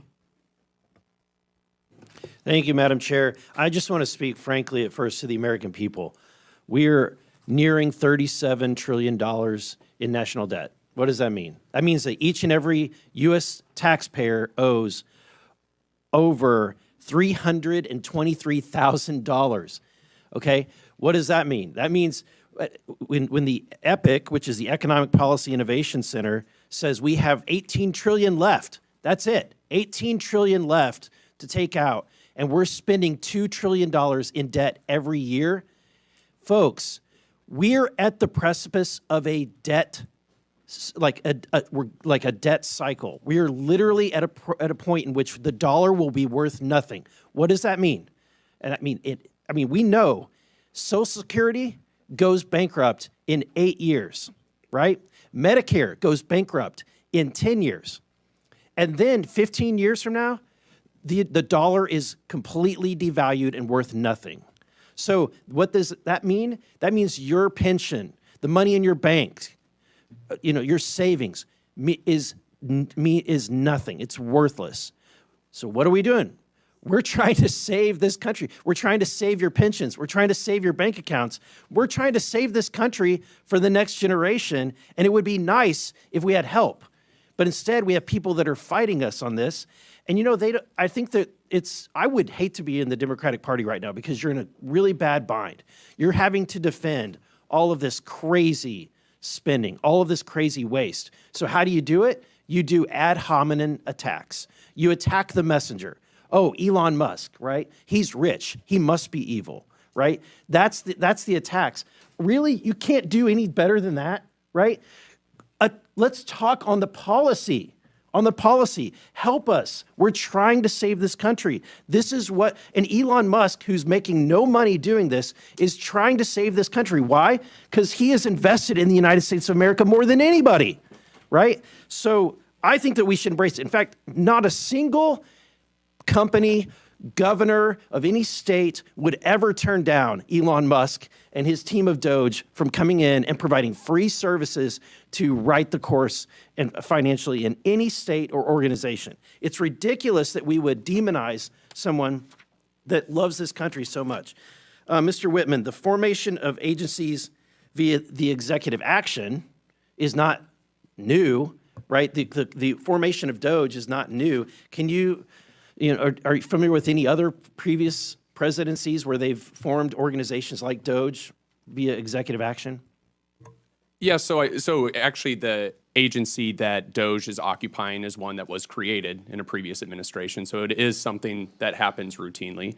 But I don't know if that answers your question. Yeah, there's been the Office of Budget Management was created, Environmental Protection Agency was created, the U.S. Digital Service, which is now DOGE, was created all by executive order, right? And actually one other I'd add is USAID was originally created through an executive order by President Kennedy and then later formalized. And then, Madam Chair, I have a video I would like to end with that just, let's review, if we could cue that, to remind, and I want to remind my Democratic friends, at a point in which you once had the majority of the American people on your side, this is what your party believed in.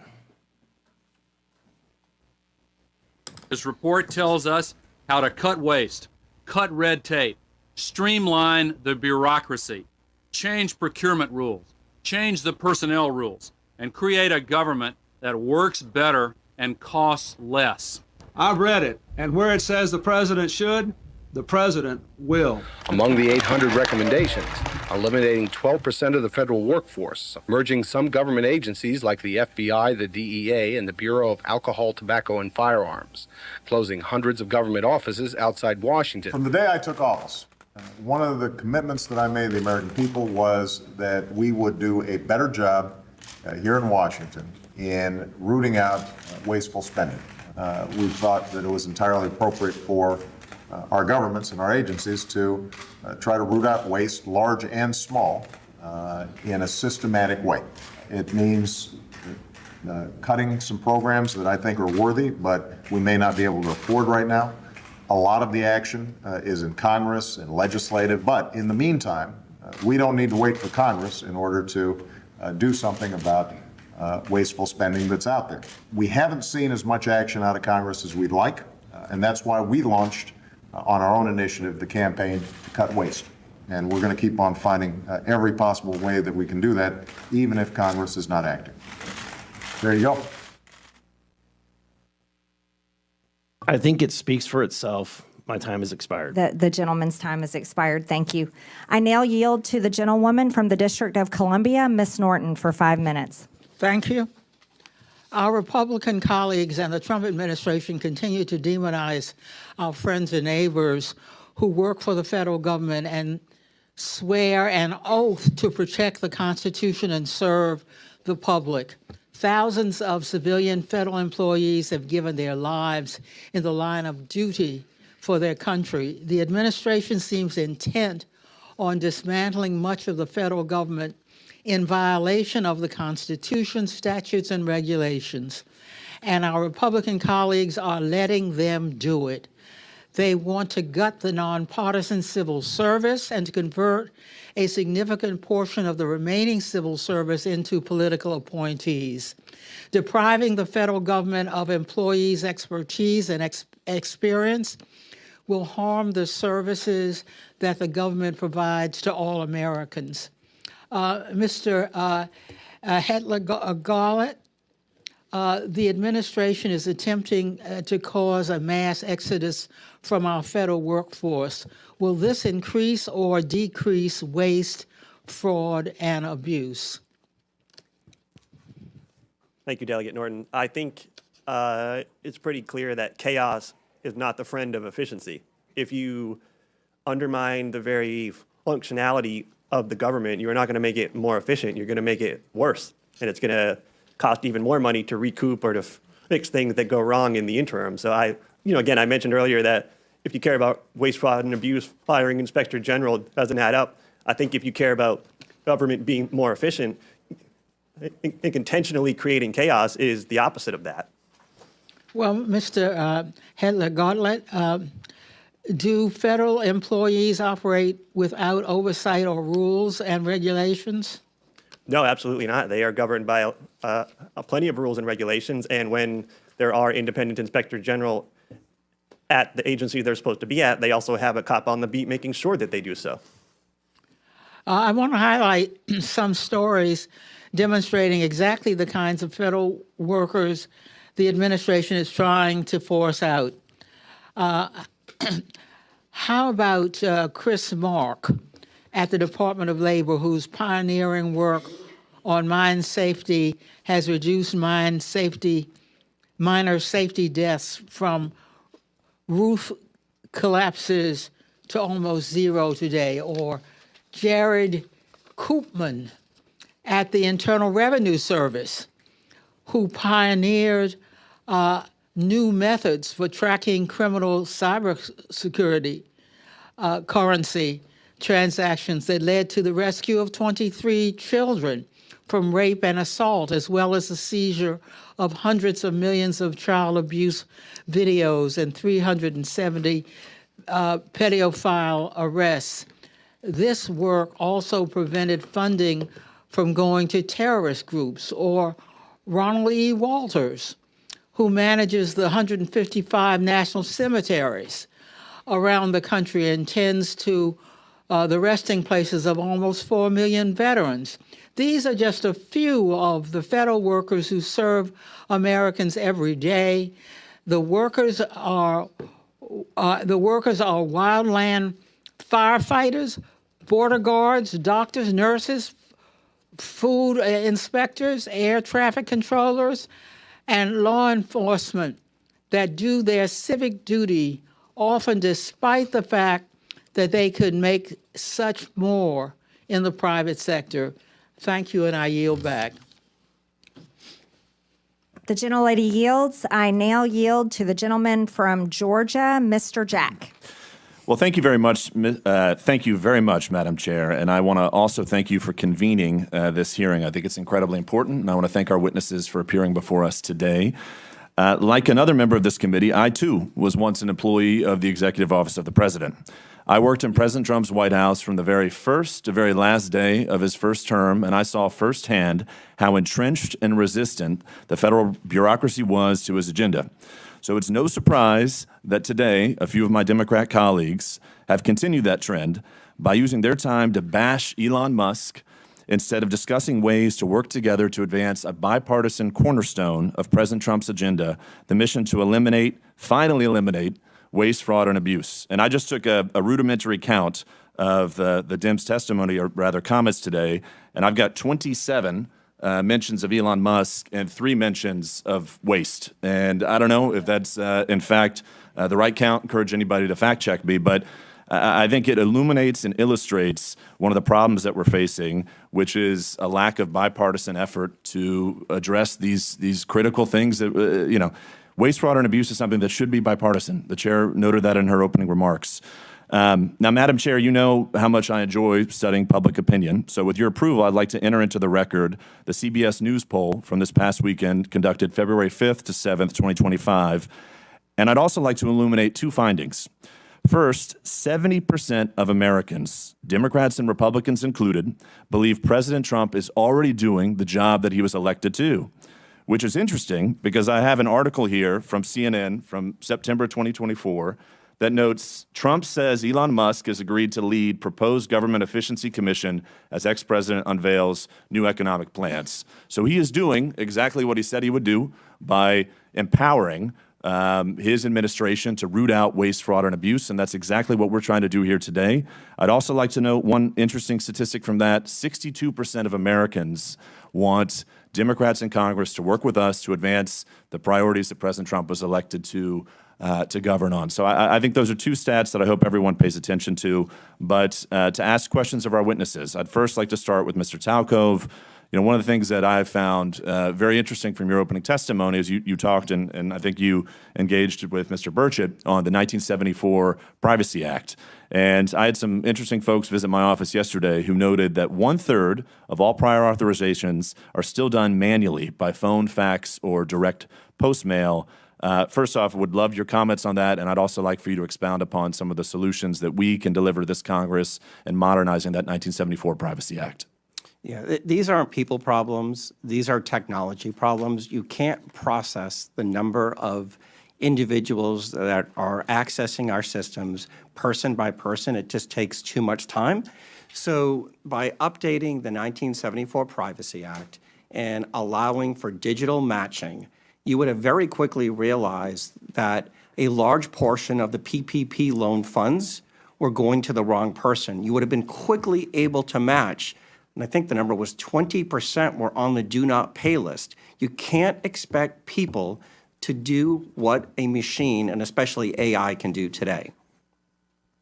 Fair enough. Thank you very much for that. And if I can also ask Mr. Whitson, I think we share a common interest, which is to move departments and agencies outside of Washington, D.C. It's something that I campaigned on, something that I helped President Trump effectuate in his first administration.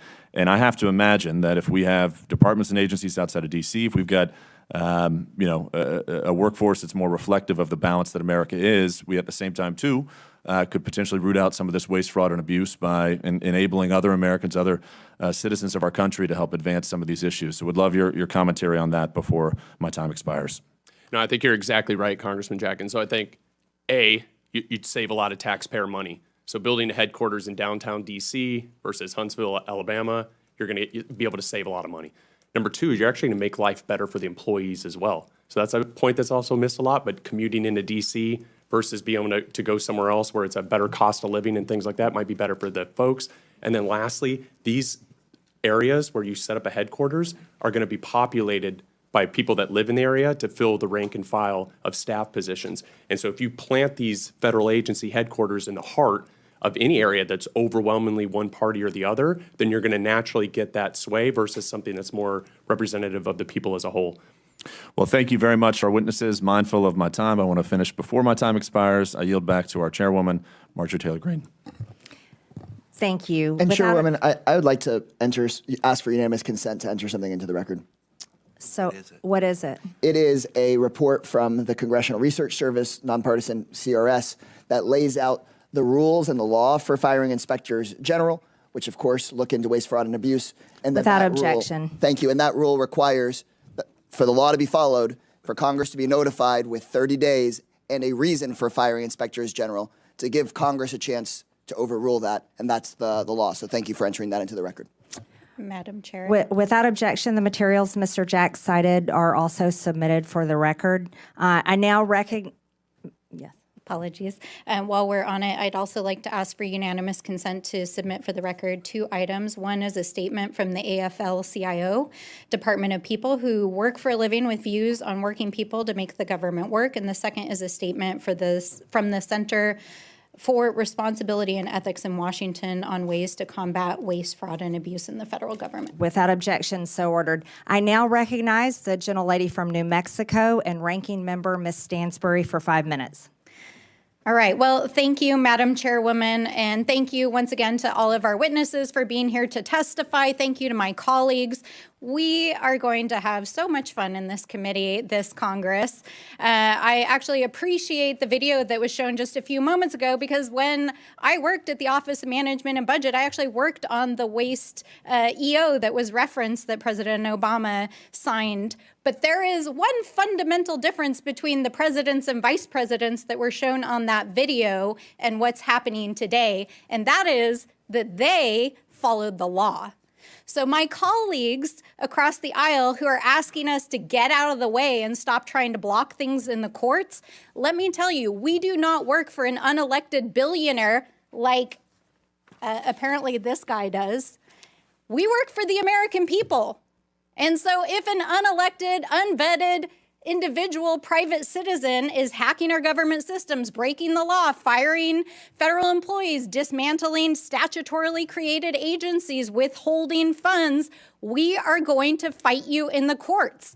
And I'm actually really sad that my dear friend Mr. Burchett left, because I want to talk about that gravy train on biscuit wheels that he just talked about, because that gravy train is not the federal workforce. It's the billionaires that are trying to hack that system right now, and which unfortunately my colleagues right now are working on a reconciliation deal to cut Medicaid, to cut Medicare, and use that money to give to tax breaks to their billionaire buddies. That is the gravy train that is actually going on here. But because this is the Oversight Committee, let's do a little bit of oversight. For the last several weeks, I've been talking to Treasury and OMB officials to try to get to the bottom of why Elon Musk and his team are trying to hack the Treasury payment system, because this is a completely nonpartisan system that literally just pays the bills of the federal government. So why are they so eager to hack this system? And I have to say that over the last several weeks, we have literally received thousands of calls in every single congressional office. In fact, we know that our friends across the aisle are also receiving these calls because this system pays the bills of the U.S. government. It pays our soldiers. It pays for the work that we do overseas. It pays your Social Security benefits. It pays your tax refunds. So why is Elon Musk and his hackers trying to access that system? And why did a senior civil servant who had overseen this system for over 30 years get asked to stand down after a 25-year-old intern working for Elon Musk tried to get access to the code for that system? Now, thankfully, they were shut down in the court system, but Musk has installed, with the president's blessing, one of his Silicon Valley buddies, who I want to point out, in which the media has not paid a lot of attention to, is the CEO of a private IT company, including Citrix, that has millions of dollars in IT contracts with the federal government. And not only is he still operating as the installed DOGE person at Treasury, he's actively still the CEO of this private company. How is that even legal? Is it legal? I don't think it's legal, because the federal court is trying to shut this down. We also know that that 25-year-old software engineer, in violation of the court order, was actually given access to modify the code. So what is going on here? And why is this such a threat to the American people? Why are thousands of people calling us? It's because of the size and the significance of these payments, because it is an invasion of the privacy and security of the American people, because it could threaten our ability as a country if there was a default in the debt ceiling, and because it contains highly classified information that our foreign adversaries are trying to cyber attack us regularly for. So why is a private citizen being given access to this system? We know they're trying to shut down payments. They're trying to shut down agencies. What's next? Are they going to shut down your Social Security payments? We don't know, because they have no oversight, and Elon Musk will not come in front of this committee. And in fact, the Treasury folks are saying this is the biggest insider threat they've ever seen in the history of the agency. So we are sounding the alarm, and no matter how many executive orders that Donald Trump signs or how many tweets that the VP sends, you cannot rewrite the Constitution, and we are going to hold you to account. I yield back. The gentlelady yields, and I now recognize, oh, yes. I have 3 documents I want to submit for the record. The What are first document is the Constitution, Article 2. I would like to submit that for the record. That clearly spells out the president's authority. I would also like to submit for the record 5 U.S. Code 3161, the employment compensation of employees, which clearly spells out his authority to create DOGE. And then I want to submit for the record the executive order that Trump issued on January 20th of 2025, establishing DOGE officially. Without objection, so ordered. I now recognize the gentleman from Texas, Mr. Gill, for 5 minutes. Thank you, Madam Chair, and thank you for hosting this committee. If we've learned anything so far, it's that Republicans want to cut waste, fraud, and abuse from our federal government and save taxpayer dollars, and Democrats want to grandstand and play politics. We can see right now, even, of the 6 Democrats on this committee, only 1 can even be bothered to stay for the duration of this hearing. All we've heard about for most of this hearing from the other side of the aisle is Elon Musk, Elon Musk, Elon Musk, unelected bureaucrat. And I'd like to ask if Democrats really care about unelected bureaucrats making decisions over our lives, where were they whenever their god, Anthony Fauci, was forcing vaccine and mask mandates on the American people for 4 years during the, during the COVID crisis? Where were they whenever unelected Alejandro Mayorkas was facilitating the invasion of our country by illegal aliens who were murdering and raping and pillaging our people?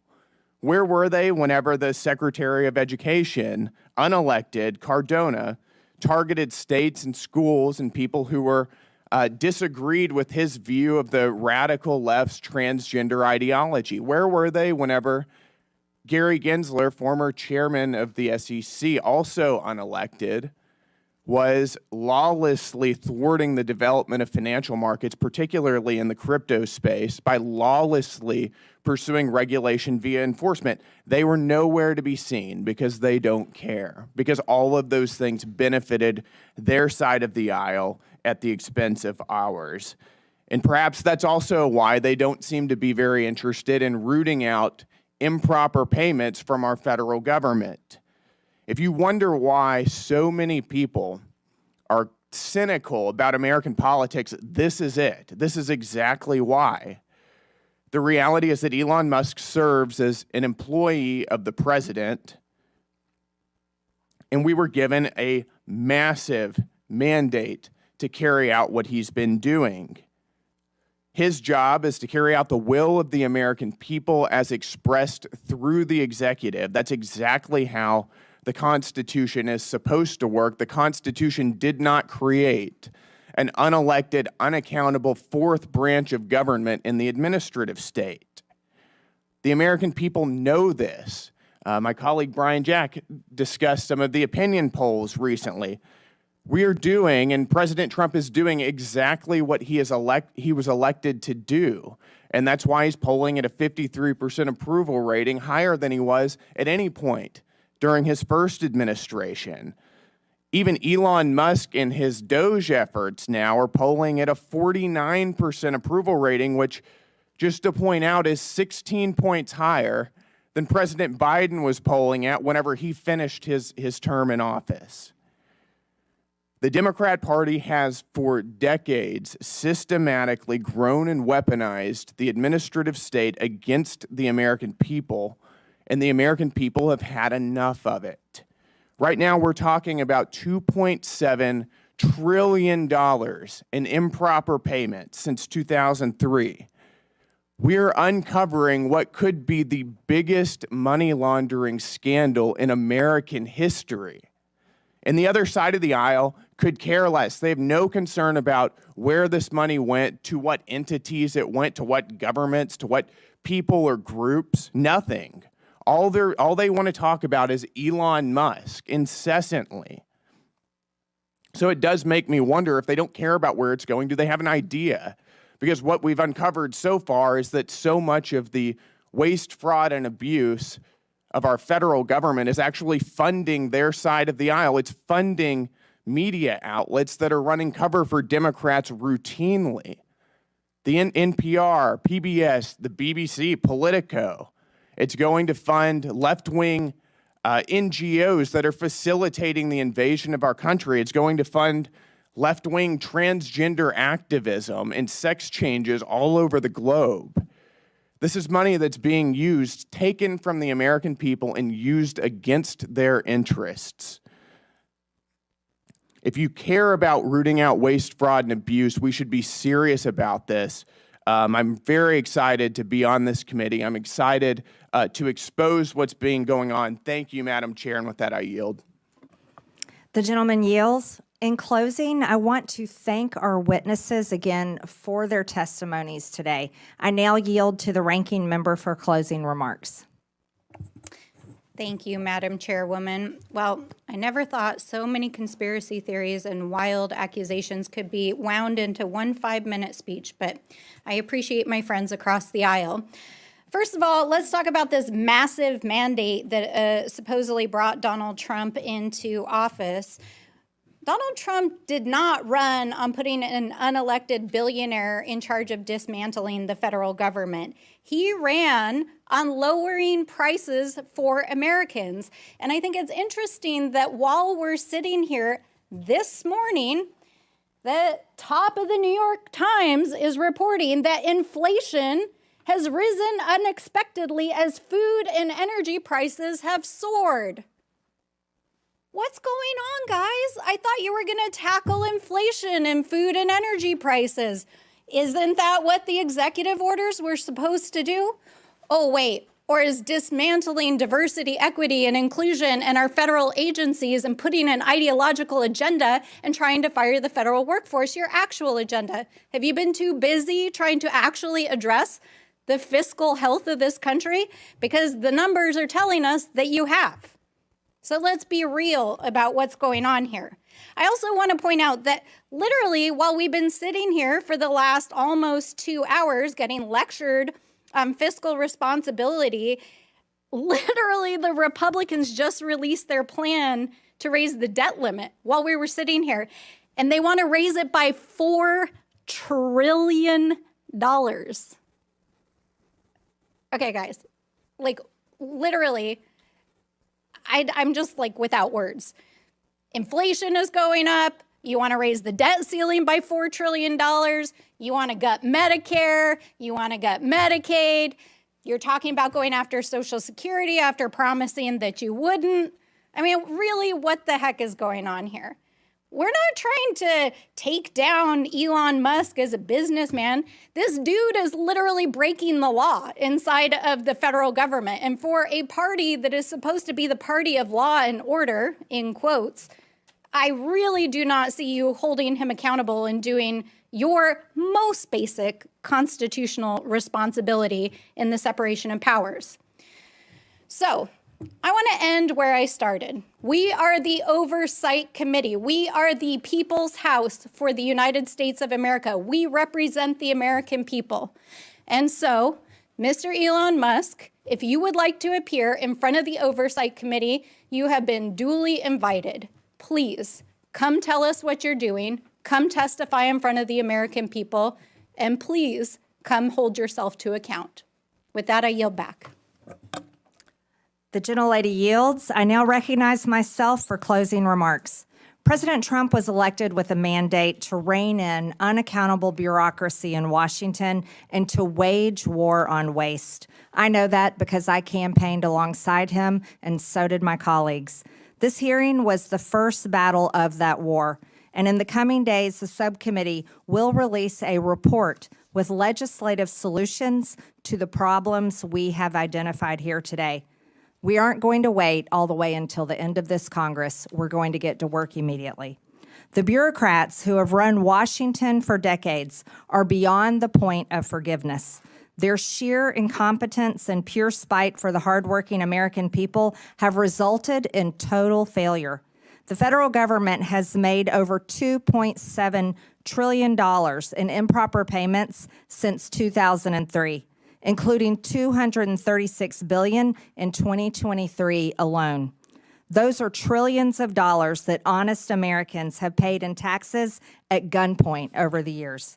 As we approach April 15th, Americans are once again preparing to do their taxes and fork over their unfair share of money it takes to run this country. And I have to tell you, the American people have not been getting their money's worth for a long time. Most improper payments in recent years were issued through 5 programs: Medicare, Medicaid, the Earned Income Tax Credit, Pandemic Unemployment Insurance, and the Paycheck Protection Program. But a total of 16 federal programs had improper payment rates of 10% or more in 2023. That includes SNAP, the federal food stamp program, which paid out $10 billion taxpayer dollars improperly. To get their arms around this problem, Elon Musk and the DOGE team went straight to the source. They went to the Treasury Department's Fiscal Service, which makes about 90% of the trillions in federal payments issued annually. The audit of these payment systems was long overdue. Treasury Secretary Scott Bessent gave DOGE employees working for the government read-only access to these systems so they could conduct that initial audit. That audit is already paying dividends. Musk learned that the databases federal agencies are supposed to check to prevent payments to fraudsters, crime rings, and dead people are not being kept up to date. Going forward, we are going to get more mileage out of these do not pay databases. That means fewer improper payments and less fraud and waste of taxpayer dollars. Despite this fraud that's already been revealed, a federal judge in New York issued a ruling last Friday that ran totally contrary to the will of the people. The judge blocked not only DOGE, but the Treasury Secretary himself from accessing his own agency's payment systems. That's absurd. Only career Treasury Department unelected bureaucrats can access the system, the judge ruled. This turns the Constitution on its head. We will hold this judge and others who try to stop the will of the people and their elected leaders accountable. As is written in the Federalist Papers, the judiciary has no influence over either the sword or the purse, no direction either of the strength or the wealth of the society.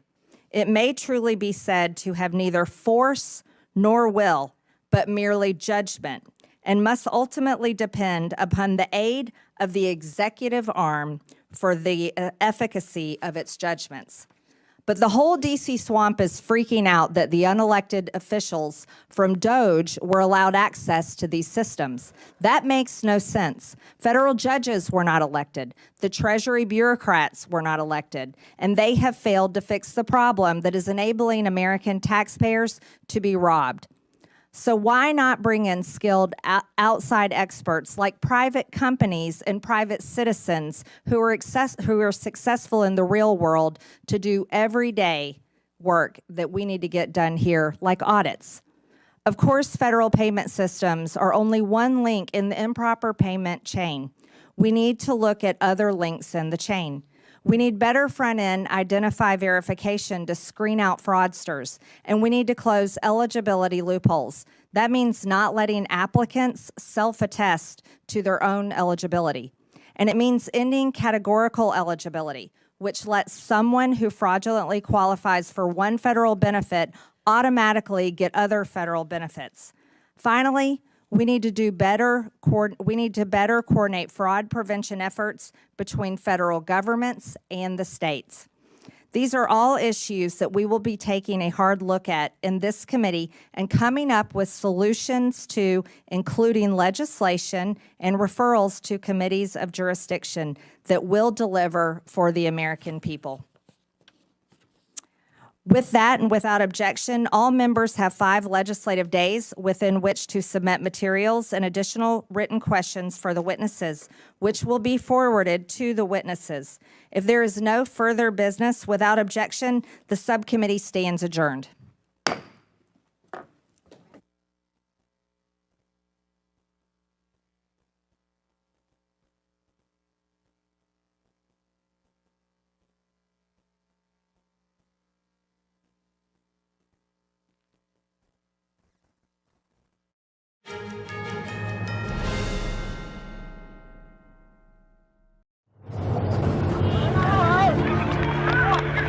There are real consequences to controlled media.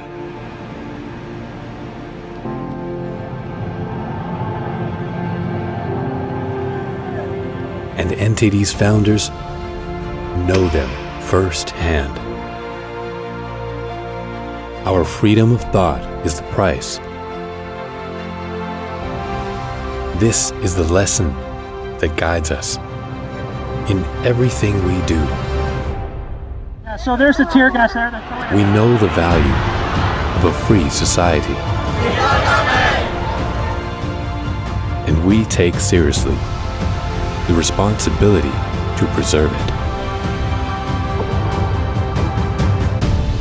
We are NTD.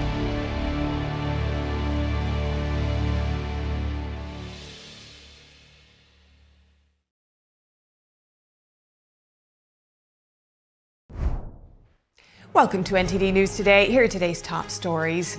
The Senate today approved Tulsi Gabbard as Director of National Intelligence, and Robert F. Kennedy Jr. faces a procedural vote to become Secretary of Health and Human Services. 8 inspectors general are suing the Trump administration over its decision to fire them. What we know about the lawsuit. After yesterday's hostage release from Russia brought an American teacher home, another American hostage is set to come home today. Defense Secretary Pete Hegseth says the U.S. is against Ukraine joining NATO. He also suggests that Kyiv will have to take some losses to close a peace deal with Russia. A report from Estonia says the Chinese regime is smuggling military components for Russia. What Estonia says about why it's happening.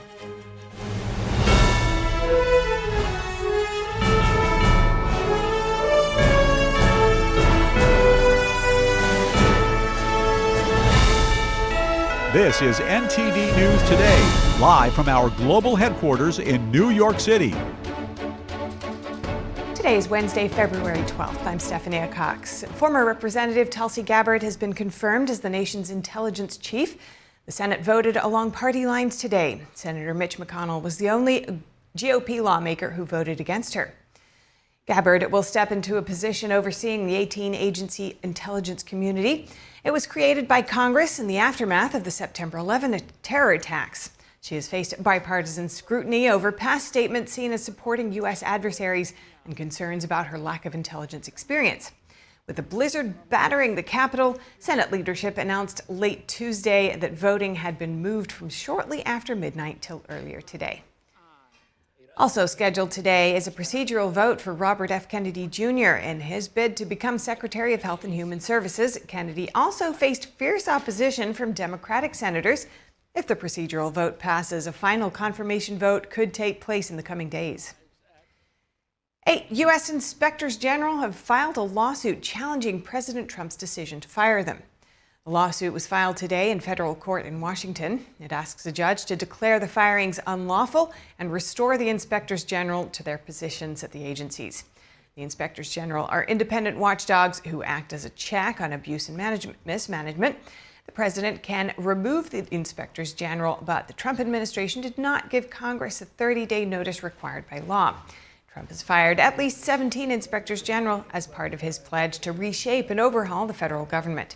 Trump says he will put new good people in the jobs, while the White House did not immediately respond to a request for comment. An American teacher who was deemed wrongfully detained by Russia has been released. The White House described the return of Marc Fogel as a diplomatic thaw that could advance negotiations to end the war in Ukraine. NTD's Daniel Monahan reports. After 3.5 years in a Russian prison, American schoolteacher Marc Fogel was greeted by President Trump at the White House after his release on Tuesday night. I feel like the luckiest man on earth right now. Fogel was arrested in August 2021 and was serving a 14-year prison sentence. His family and supporters said he had been traveling with medically prescribed marijuana. He was designated wrongfully detained in October of last year. President Trump wrote on X that he promised Fogel's 95-year-old mom when he saw her at a rally last year that he would get him out if he won the election. I will forever be indebted to President Trump. The president described the terms of the deal with Russia to secure Fogel's release. Very fair, very fair, very reasonable, not like deals you've seen over the years. Fogel's sister, Anne Fogel, reacted to the news. I'm really excited and happy, especially for my mom. My mom's going to be 96 in a couple of weeks, and I just didn't think that she was going to make it to this day. So we are really jubilant, and we are celebrating. Anne said they were on edge all week. So this morning, when Marc called my mother and my sister-in-law to let us know that he was getting on the plane, and then to hear that he was out of Russian airspace, it was just the best. The president says he hopes that Fogel's release marks the beginning of a relationship which could bring about the end of the Russia-Ukraine conflict. To that end, Vice President J.D. Vance will meet with Ukrainian President Volodymyr Zelensky on Friday. The two will talk at the Munich Security Conference. Trump wrote on Truth Social, "This war must and will end soon. Too much death and destruction. The U.S. has spent billions of dollars globally with little to show." Trump is also sending Treasury Secretary Scott Bessent to meet with Zelensky in Ukraine. Bessent will address rare earth minerals and what has happened with U.S. funding to Ukraine. The U.S. stance on Ukraine aid is evolving, with Trump linking future support to access to Ukraine's valuable mineral resources, speaking on Fox News. They may make a deal, they may not make a deal, they may be Russian someday, or they may not be Russian someday. I told them that I want the equivalent, like $500 billion worth of rare earth, and they've essentially agreed to do that. Daniel Monahan, NTD News. Another American hostage is set to come home from Russia. The as-yet unnamed person is set to leave Russian custody today. Special Envoy for Hostages Adam Boehler and Secretary of State Marco Rubio revealed the news on CNN. It comes just after former Russian hostage Marc Fogel, as you heard, was just brought home last night. Boehler told Fox News that he doesn't want to endanger the hostage release, so he did not say who the person was or where they are being held. 63-year-old Fogel met President Trump at the White House after his release. He used to teach at a school in Moscow. The Kremlin said today that a Russian citizen was freed in the United States in exchange for Moscow's release of American Marc Fogel. However, Russia has refused to identify the person until he arrives home. Kremlin spokesman Dmitry Peskov told reporters the individual would return to Russia in the coming days. This differs from previous exchanges between Moscow and Washington, where identities were disclosed immediately. Next, Defense Secretary Pete Hegseth is in Brussels today. He's the first official of the new Trump administration to visit the NATO headquarters. Hegseth gave opening remarks at the start of a meeting of the Ukraine Defense Contact Group. The defense secretary suggests Ukraine will have to take some losses in order to close a peace deal with Russia. And he also talked about Ukraine's NATO ambitions. We want, like you, a sovereign and prosperous Ukraine. But we must start by recognizing that returning to Ukraine's pre-2014 borders is an unrealistic objective. The United States does not believe that NATO membership for Ukraine is a realistic outcome of a negotiated settlement. Instead, any security guarantee must be backed by capable European and non-European troops. Hegseth's visit comes as several Trump administration officials are in Europe for the first time. Secretary of State Marco Rubio is set to be in Paris today to meet many of his European counterparts before heading to the Munich Security Conference. The conference brings together world leaders, defense officials, and foreign policy experts. Vice President J.D. Vance and Hegseth are also due to appear at this week's conference, but the defense secretary is the only one who will appear in a formal ministerial setting. A national security report out of Estonia says the Chinese regime is helping Russia's military drone production. The report says China has become a hub for the smuggling of critical Western components for Moscow's armed forces. Chinese interests here lies in preventing Russia from losing the war in Ukraine, as such outcome would represent a victory for the United States, who is the main rival for China also. And it also would put a setback for China's efforts to reshape the rules-based international order in favor of authoritarian regimes. China portrays Ukraine as a pawn in a game of global powers, which means belonging to Russia's sphere of influence.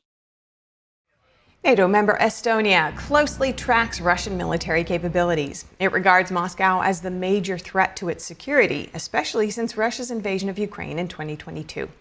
The report says Russia does not have domestic alternatives for drone parts, so these are largely sourced from the West. The report also says the Kremlin is on track to expand its military to 1.5 million personnel, up from 600 to 700,000 in autumn 2022. New units are being sent to Ukraine for combat experience. Israel's military is calling up reservists for a possible resumption of fighting in the Gaza Strip. This comes after Hamas terrorists said they won't free more Israeli hostages on Saturday. Under a ceasefire deal in place since late January, Hamas agreed to free 3 more hostages on Saturday. But the terrorist group said this week it was suspending the handover. It says that's because Israel is allegedly violating the truce by carrying out deadly shootings, blocking the delivery of aid, and more. Yesterday, Israeli Prime Minister Benjamin Netanyahu warned he'd resume intense fighting if Hamas did not meet the agreed deadline. President Trump says all hostages must be freed on Saturday or, quote, hell would break out in Gaza. Israel and Hamas have been fighting for almost 500 days now, since October 7th of 2023. It took months for mediators to set up the current ceasefire, now at risk of collapsing. Now let's pivot to the tense situation in the Taiwan Strait. China's military deployed naval and air forces around Taiwan today, calling it a combat readiness patrol. This comes after 2 U.S. Navy ships sailed through the Taiwan Strait. It's a body of water separating Taiwan and mainland China. Worth noting, it's the first such mission since President Trump took office. U.S. Navy ships typically transit the strait about once a month. Taiwan says it's keeping watch on the situation. The Chinese Communist Party sees Taiwan as part of China and has pledged to take it under control by force if necessary. The U.S. is bound by law to sell weapons to Taiwan so that it can defend itself. Inflation climbed again in January, hitting 3% for the first time since June 2024. According to data released today, consumer prices rose 0.5% from December to January. Economists were expecting a rise of 0.3% and predicted the annual inflation rate to land at 2.9%. The cost of goods and services has slowed significantly since hitting a 40-year high in 2022 in the aftermath of COVID. However, prices are still rising faster than they did in the decade before the pandemic. President Trump said today that interest rates should be coming down. In a post on Truth Social, Trump wrote that this would go hand in hand with his upcoming tariffs. Economists expect Trump's new tariffs to fuel inflation and delay interest rate cuts. Fed Chair Jerome Powell told lawmakers yesterday that the Fed is in no hurry to cut short-term interest rates again, given the overall strength of the economy. Powell is still testifying today before the House Financial Services Committee, and Trump's trade advisors are working to finalize plans for additional reciprocal tariffs.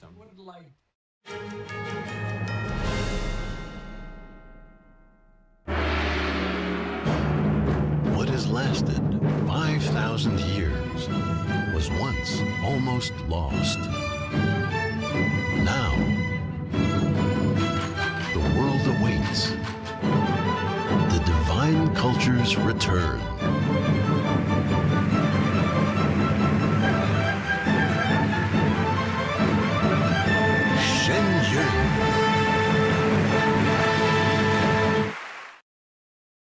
This past year has been one of the hardest in MyPillow's history. It's because of you that we're making it through.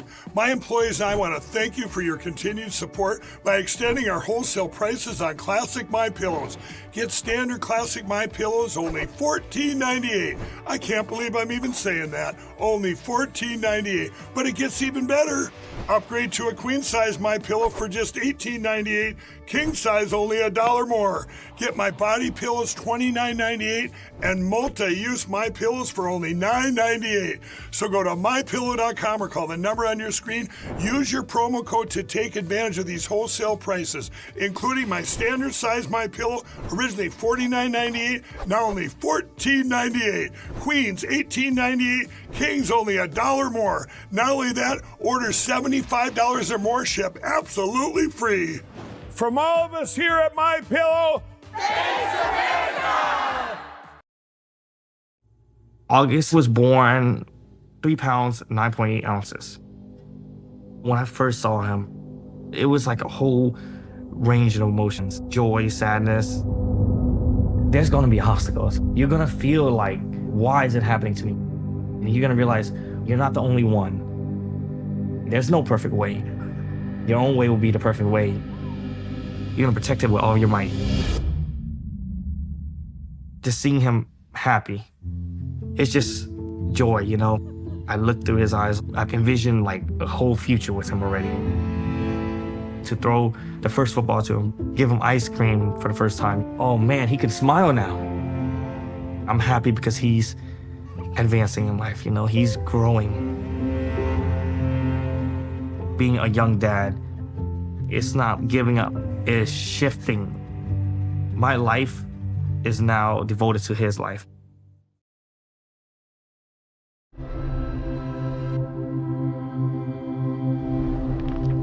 Ethan was shot in the head in his best friend's house with an unsecured gun. The father, the gun owner, he stored his 3 guns and bullets in a shoebox. That has to be the most horrific experience that a human could ever have.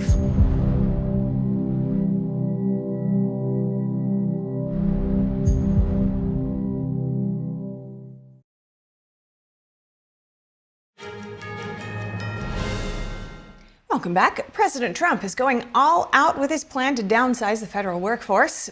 Trump told all federal agencies they must work with Elon Musk's Department of Government Efficiency to cut staff and limit hiring. Here are the details. Elon Musk appeared alongside President Trump Tuesday as the president signed a new executive order.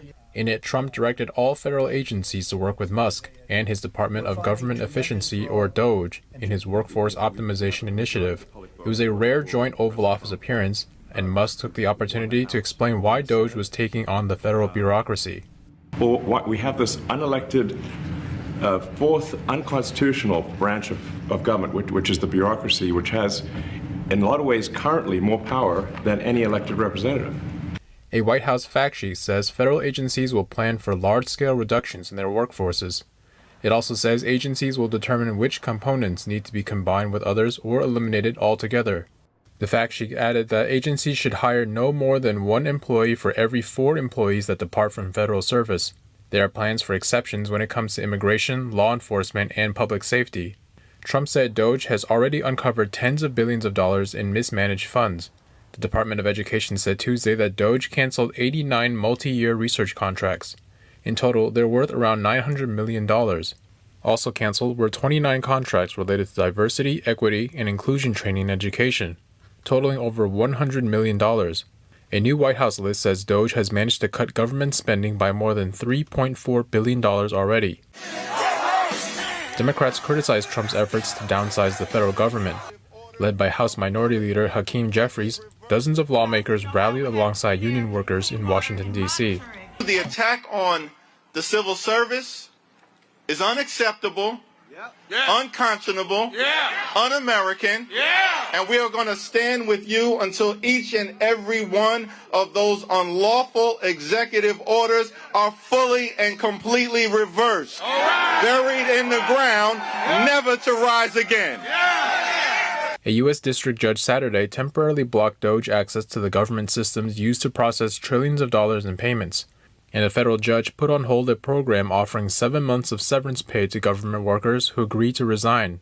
Trump said he would abide by the courts, but he won't give up. If a judge does block one of your policies, part of your agenda, will you abide by that ruling? Will you comply? Well, I always abide by the courts, and then I'll have to appeal it. But then what he's done is he's slowed down the momentum, and it gives crooked people more time to cover up the books.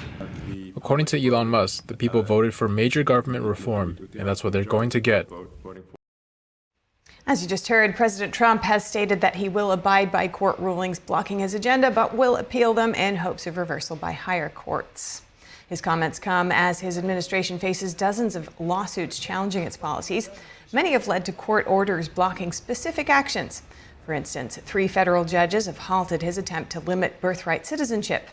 Other rulings have blocked efforts to freeze federal spending, offer buyouts to federal employees, and enact other policy changes. In response, the Department of Justice has filed multiple appeals seeking to overturn these decisions. Disney is changing how it approaches DEI, and that will result in some changes visible to consumers. The company is changing the wording on disclaimers that precede older films on Disney+.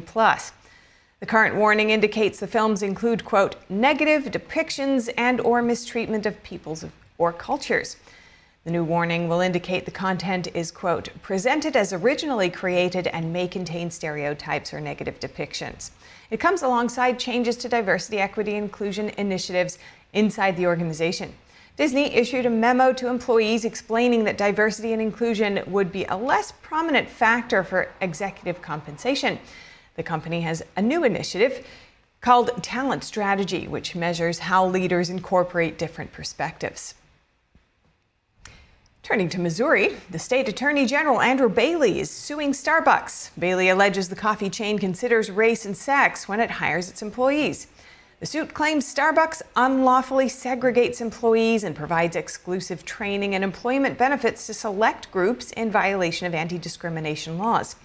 Bailey said, quote, racism has no place in Missouri, and he said the lawsuit aims to end Starbucks' diversity, equity, and inclusion hiring policies. President Trump said he had a lengthy and highly productive phone call with Russian President Vladimir Putin.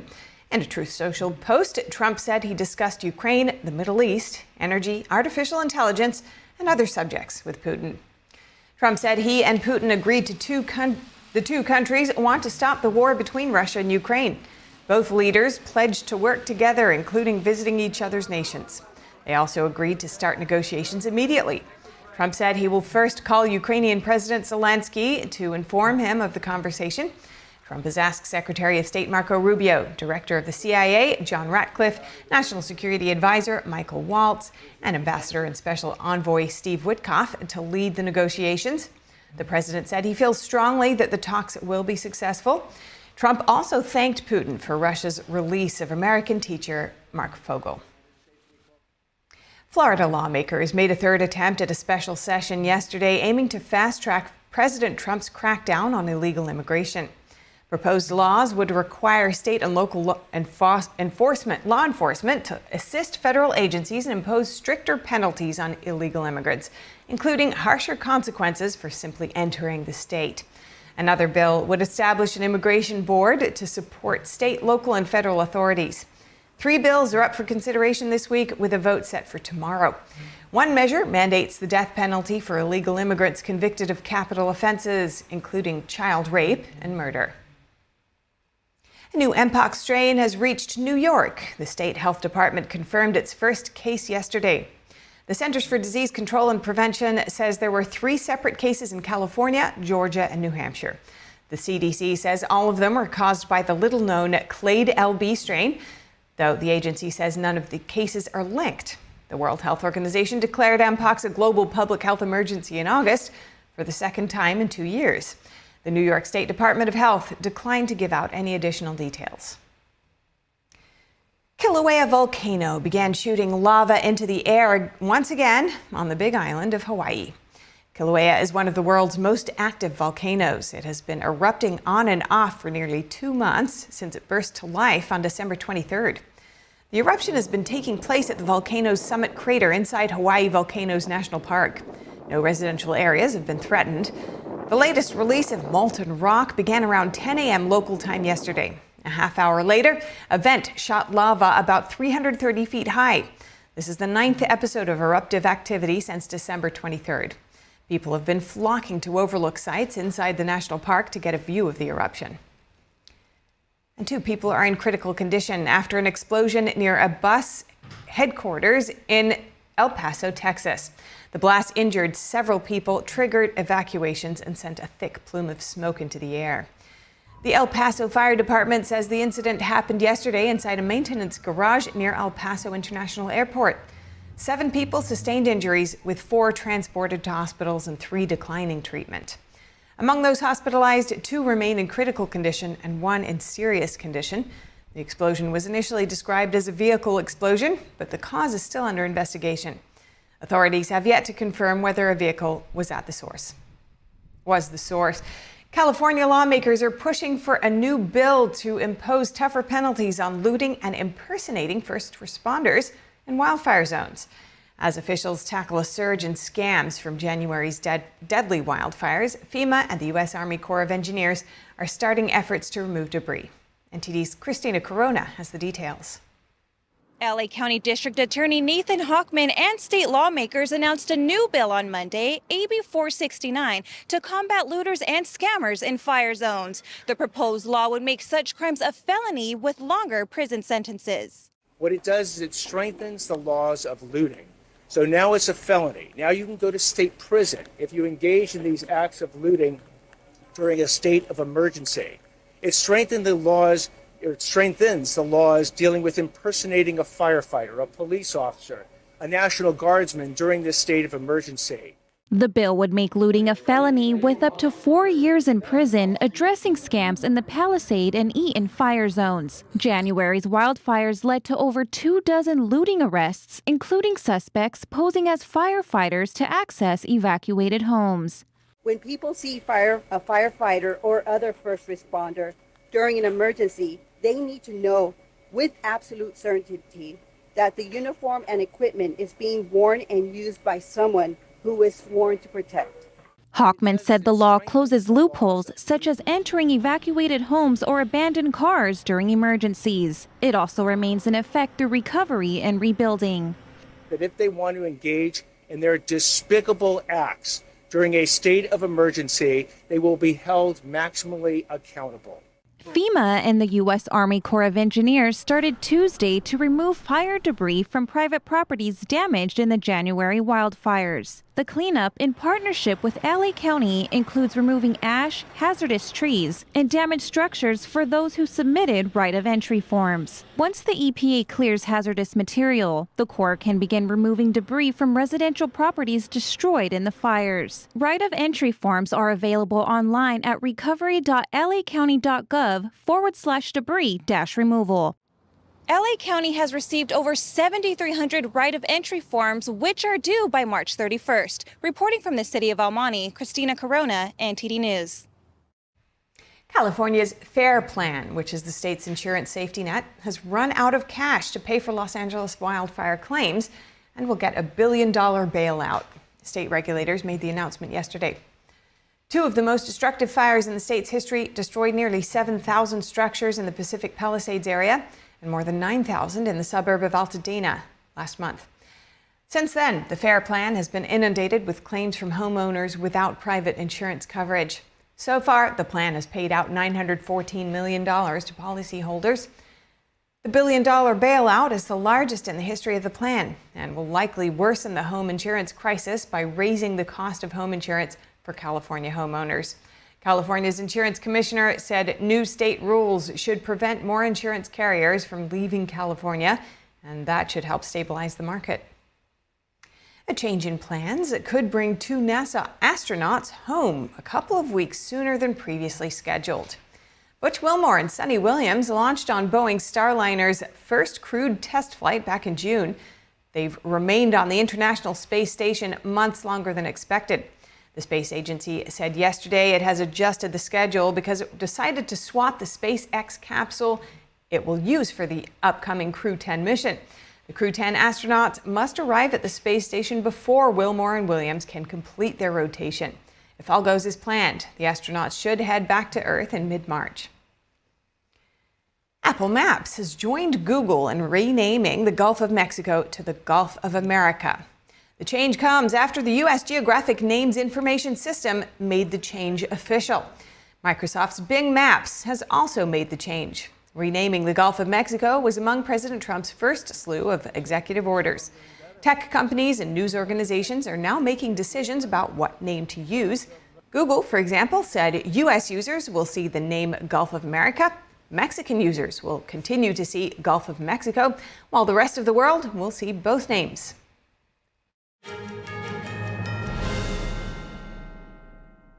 Is deep-sea fish oil really healthy? Due to pollution in the oceans, most fish contain heavy metal elements and radioactive substances. That's why it's so important to choose a pure source of omega-3. Puritime green vegetable omega-3 is made from purslane and perilla seeds, which are rich in nutrients and minerals, especially vitamins A, D, E, calcium, and iron. With natural processing and no harmful chemical additives, it has more than 90% concentration of omegas 3, 6, 7, and 9. It effectively improves brain power and is beneficial to the heart's health. Puritime omega-3 does not smell of fish and contains no pollutants, so both adults and children can safely and easily consume it over a long period of time. Puritime green vegetable omega-3, greener, healthier, and more effective. Visit puritime.com to learn more. Hi, I'm Susan Lucci. I never thought about heart disease until I had my own heart event. I had heard many times that heart disease is the #1 killer. It went in one ear and out the other, frankly. I never had a health issue. I felt this slight pressure on my chest, just slight. But a few days later, while shopping at a boutique, that pressure returned, much stronger. By the time I got to the ER, the doctor decided to give me a CAT scan. He said, "I don't think you understand. You are on the verge of a heart attack." I had a 90% blockage in my main artery and a 75% blockage in the adjacent artery. I received 2 stents in my arteries, stents developed through research funded by the American Heart Association. Those stents saved my life. That's why I'm in front of you today, asking you to join me in supporting the American Heart Association by becoming a monthly donor. Call now or go to helpheart.org. For only $19 a month, just 63 cents a day, your support now can help save your life or the life of someone you love. With you by our side, together we'll keep fighting this battle. Give $19 a month with your credit card, and we'll send you this special t-shirt that you can wear to show that you are helping save lives. I'm so grateful to the American Heart Association. Their research helped save my life. Put yourself on your to-do list. It could be the most important thing you ever do.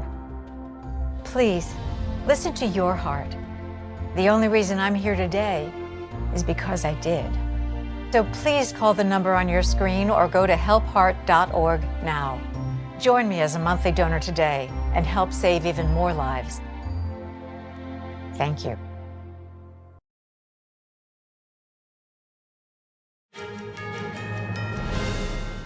House Republicans announce a new Oversight Committee task force, while House Democratic leadership joins protests against President Trump and Elon Musk. Our Washington correspondent Luis Martinez has more on the story. Congressman James Comer, the chairman of the House Oversight Committee, announced this Tuesday the creation of the task force on the declassification of federal secrets. The federal government has not answered these questions. This creates distrust in our institutions.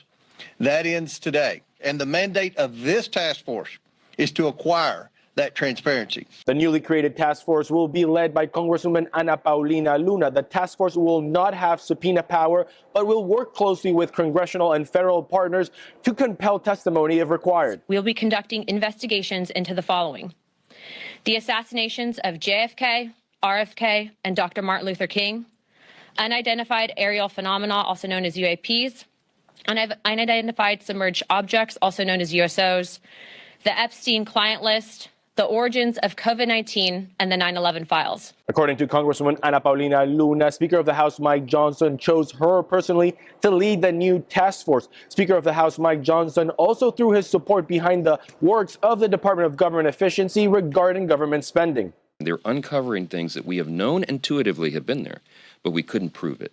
Now the proof is being provided, and no one can argue the counter to that. So stay tuned. There's a lot more to come. Congressional Democrats joined protesters outside of the Capitol demanding the resignation of Elon Musk and even called on federal employees to refuse what they called illegal orders. If you are able, stand up. If you are able, I want you to decline to enforce an illegal instruction.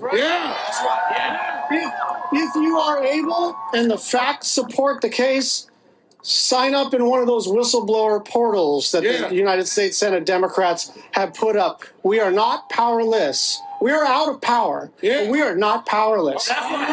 It is worth noting that the newly created task force on the declassification of federal secrets will begin its investigations on the assassination of JFK, RFK, and MLK. Reporting from Washington, D.C., Luis Eduardo Martinez, NTD News. And now we have Profiles of Service with Nebraska Congressman Don Bacon, also known as Brigadier General Bacon, after a distinguished 30-year career in the Air Force. He shares with us a few stories about what motivates him to continue to serve the country.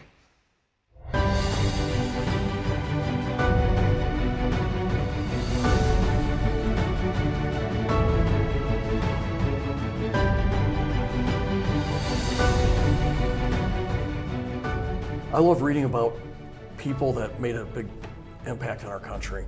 I love moral courage, folks who were not very popular at the time, but in the end were proven right.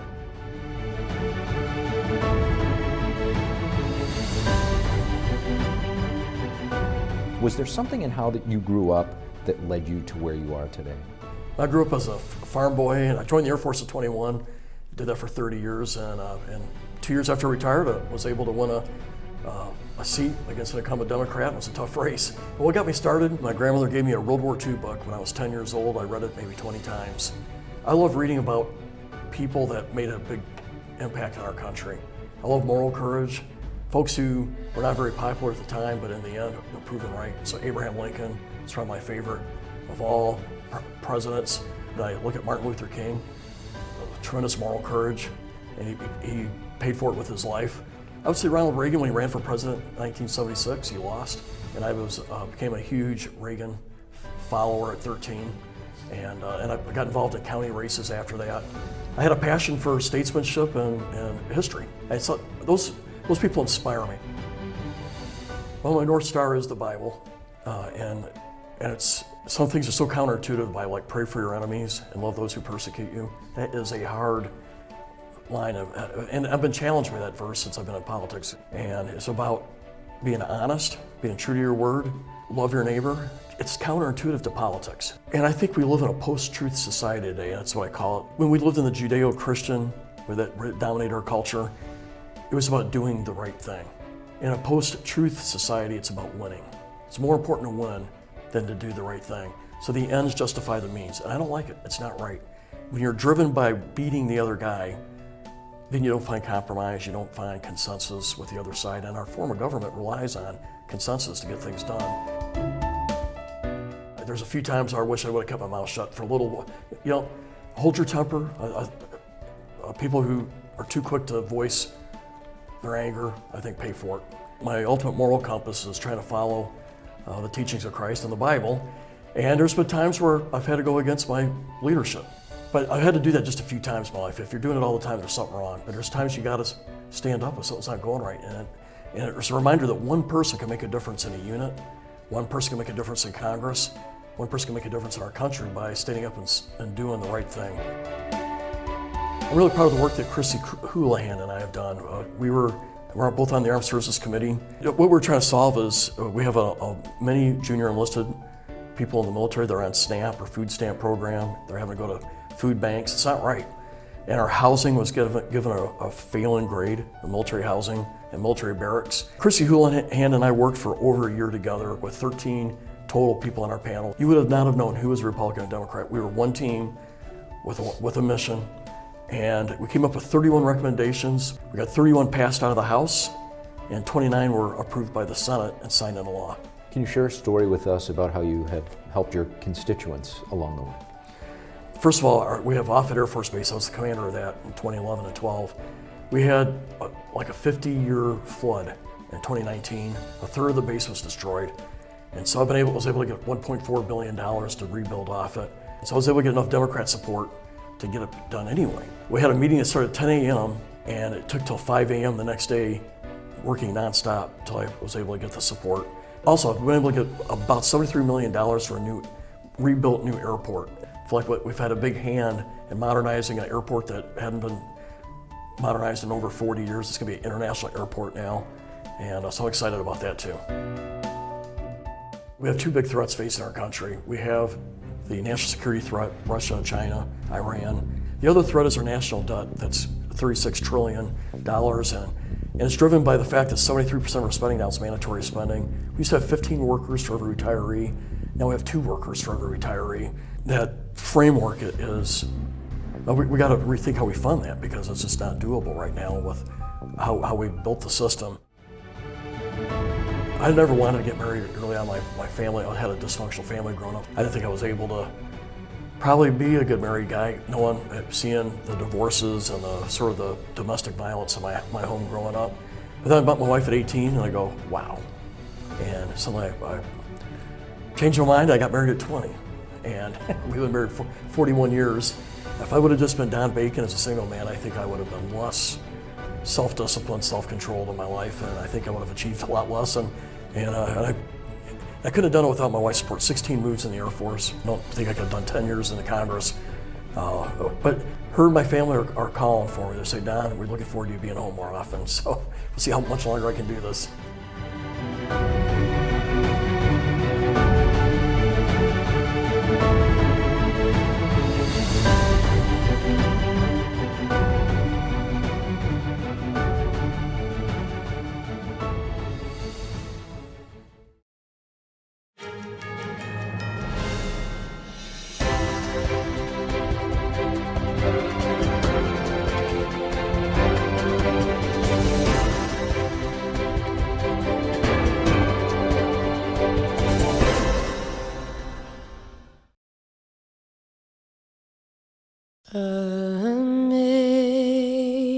Amazing grace, how sweet the sound that saved a wretch like me.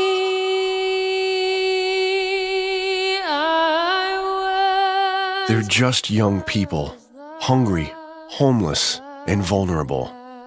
Covenant House is helping young adults facing homelessness. We're providing safe shelter to thousands, but the need is overwhelming. Please call or go online now. With your gift of $19 a month, we'll send you this blanket as a reminder of the comfort your gift provides a young person tonight. You'll provide safe shelter, hot meals, and medical care. Call the number on your screen or go online to safeplacetosleep.org. Hi friends, Richard Karn here.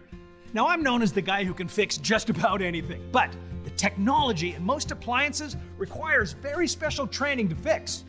My point is, even I know when I've met my match, and that's why my family has Choice Home Warranty.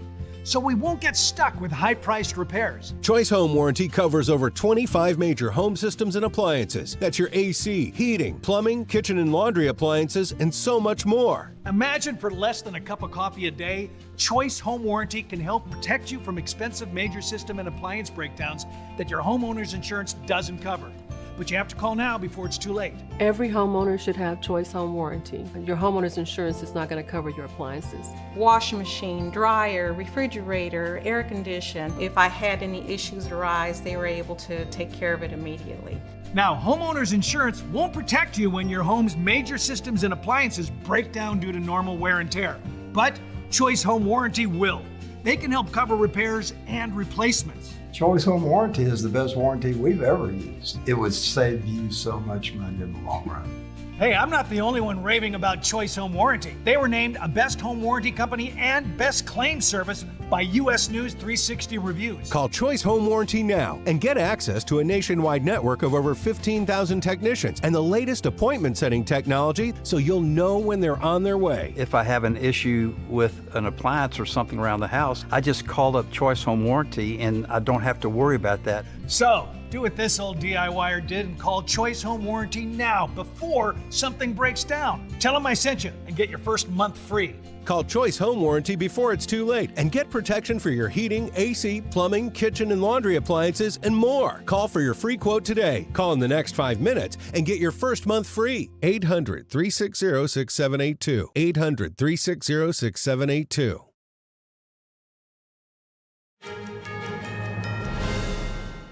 The Department of Government Efficiency, headed by Elon Musk, is slashing parts of the U.S. budget. Here to expand on this is NTD's data reporter Kevin Hogan.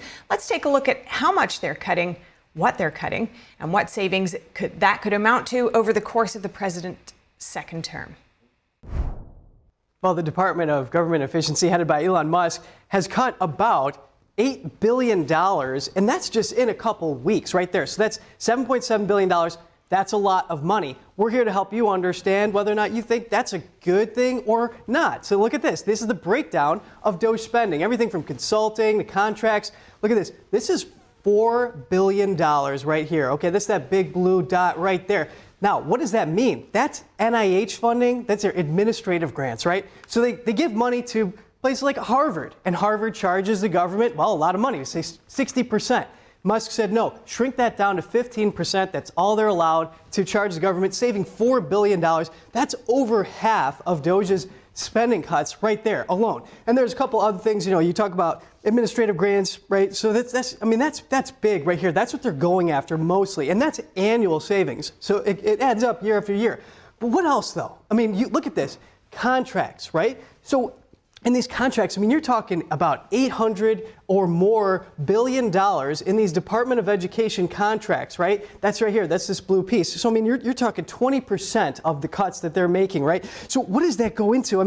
Just to give you a small example, that's $1.5 million for a contractor to oversee mailing operations. Musk said that was questionable. He says that's unnecessary. So he says, you know what? They have to cut that, right? All right. Now, DEI, that's what you see in this light green right here. That's a big area that President Trump and Elon Musk have been targeting. You're talking about $1.1 billion in cuts. Okay, so this is about 15% of their total cuts right here. So that's a big area that they've said, you know what, they don't want anything to do with that in the federal government. They've chopped that right off. And this is primarily in the Office of Personnel Management, but it's also in U.S. aid. For example, $45 million in DEI scholarships for countries like Burma, for example. So they just said, no, slash that all right there. So now, what happens if Musk keeps up this pace? You think about $8 billion in 3 weeks over the course of a full year. So we're going to pull that up for you.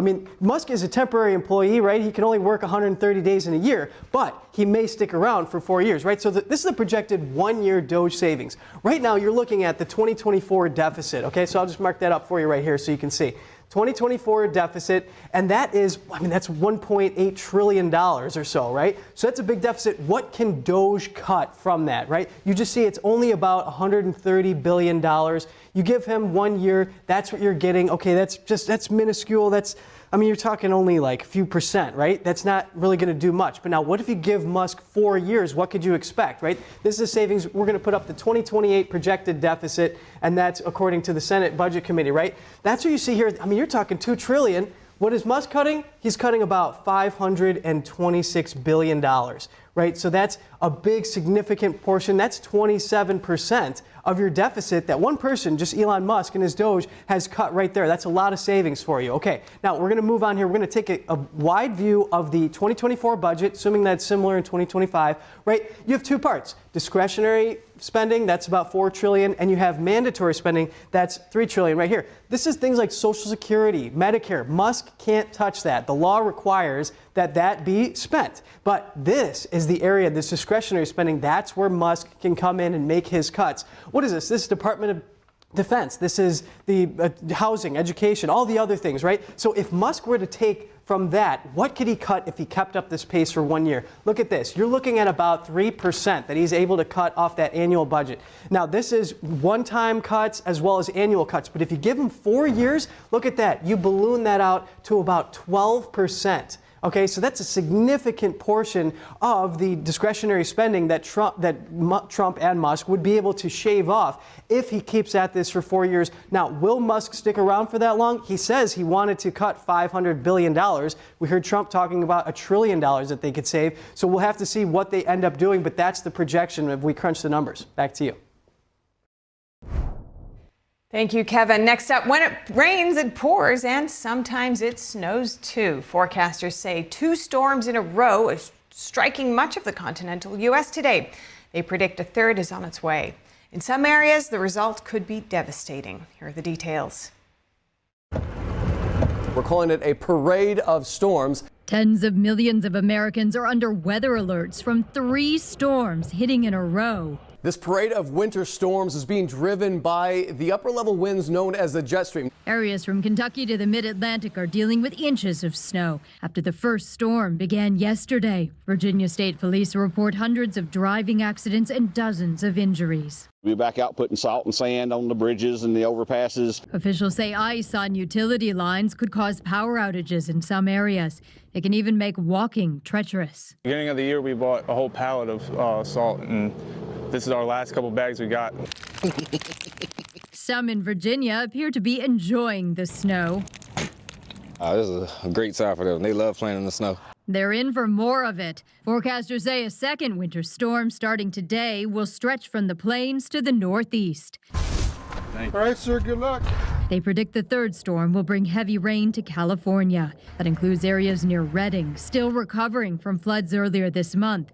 It also includes wildfire burn scars near LA that are now at risk of mudslides. I do think we're going to lose additional properties on Thursday night. It's the most prestigious dog show in the country. A big boy named Monty has taken home the top prize at the Westminster Kennel Club. Monty is a 5-year-old giant schnauzer.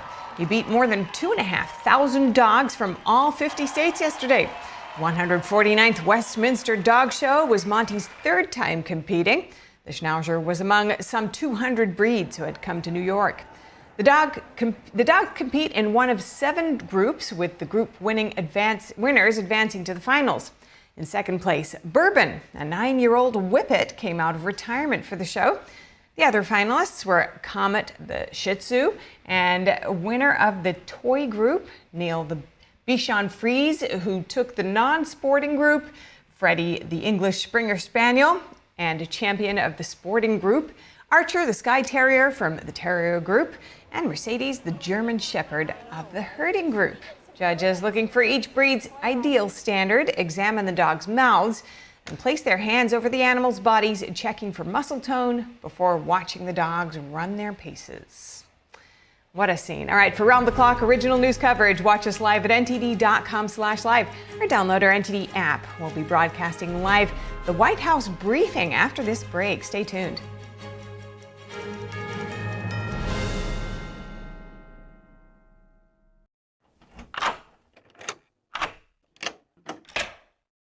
I'm Jonathan Lawson. If you're 50 to 85, please listen closely. The lock I want to talk to you about isn't the one on your door. It's a rate lock for your life insurance that guarantees that once you're insured, your rate can never go up at any time for any reason.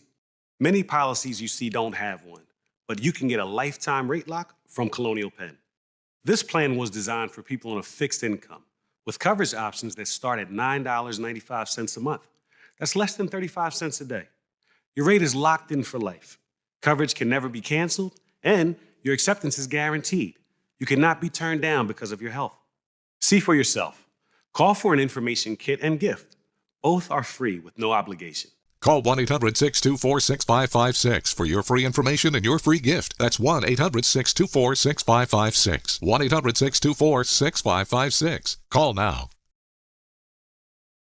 Is deep-sea fish oil really healthy? Due to pollution in the oceans, most fish contain heavy metal elements and radioactive substances.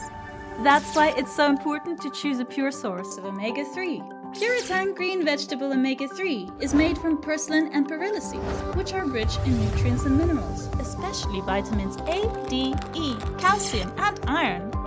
With natural processing and no harmful chemical additives, it has more than 90% concentration of omegas 3, 6, 7, and 9. It effectively improves brain power and is beneficial to the heart's health.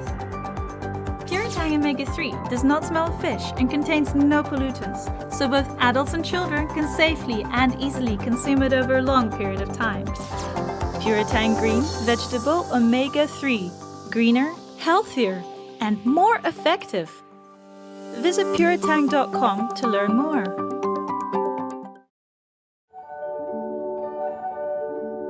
There's always a searching process for beauty. You know it when you see it.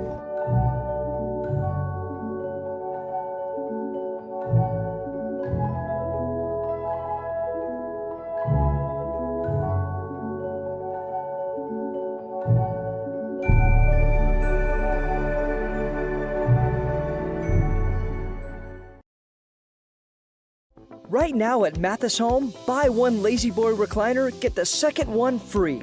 That's right, buy one recliner, get the matching recliner absolutely free. Recliner pairs start at just $7.99.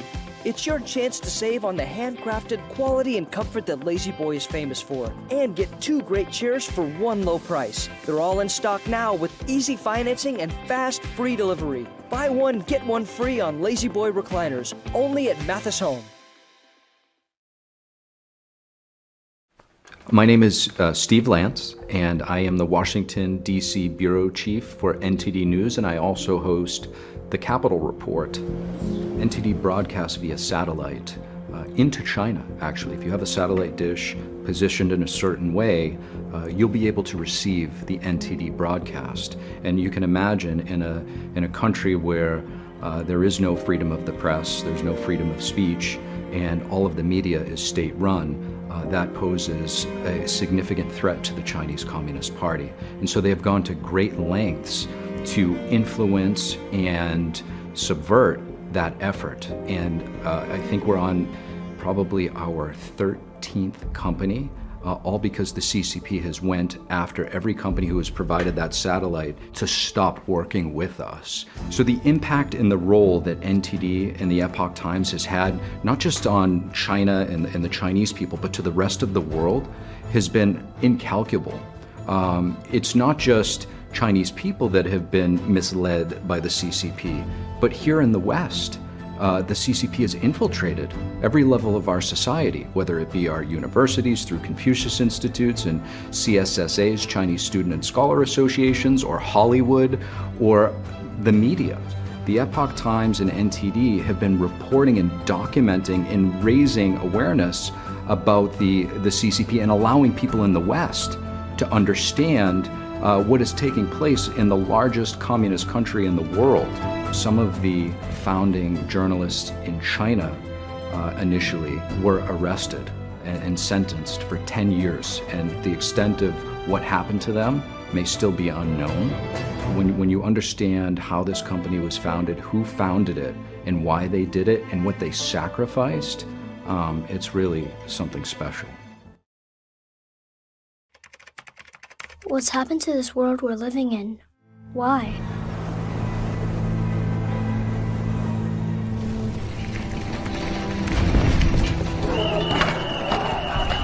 For the 4 years he has been on this earth, he has known nothing but war.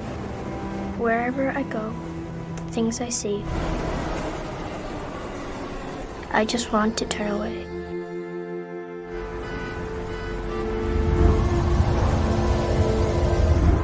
dreams I have,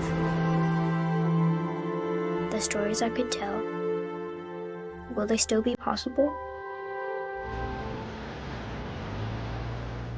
This year, more than ever, I need a brand new world. A clean world.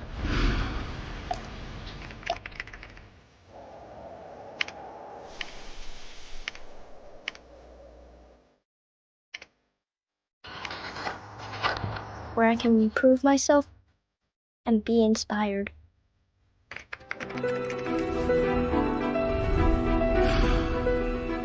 My stage can be anywhere and everywhere. But it begins here.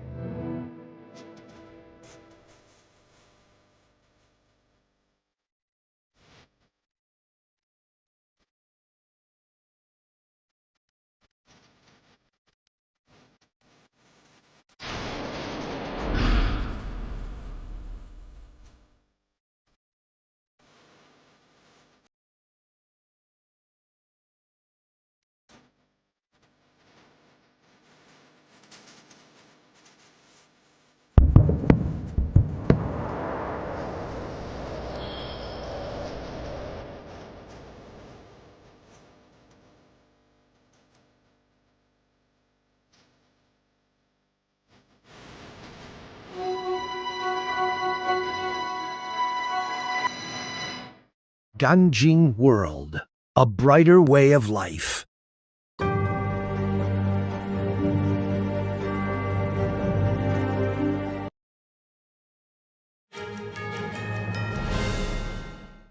Former Representative Tulsi Gabbard has been confirmed as the nation's intelligence chief. The Senate voted along party lines today. Senator Mitch McConnell was the only GOP lawmaker who voted against her. Gabbard will step into a position overseeing the 18-agency intelligence community. It was created by Congress in the aftermath of the September 11 terror attacks. She has faced bipartisan scrutiny over past statements seen as supporting U.S. adversaries and concerns about her lack of intelligence experience. With the blizzard battering the Capitol, Senate leadership announced late Tuesday that voting had been moved from shortly after midnight till earlier today. Also today, the Senate advanced Robert F. Kennedy Jr.'s nomination to head the Department of Health and Human Services. The Senate voted 53 to 47 along party lines today to limit debate on Kennedy's nomination.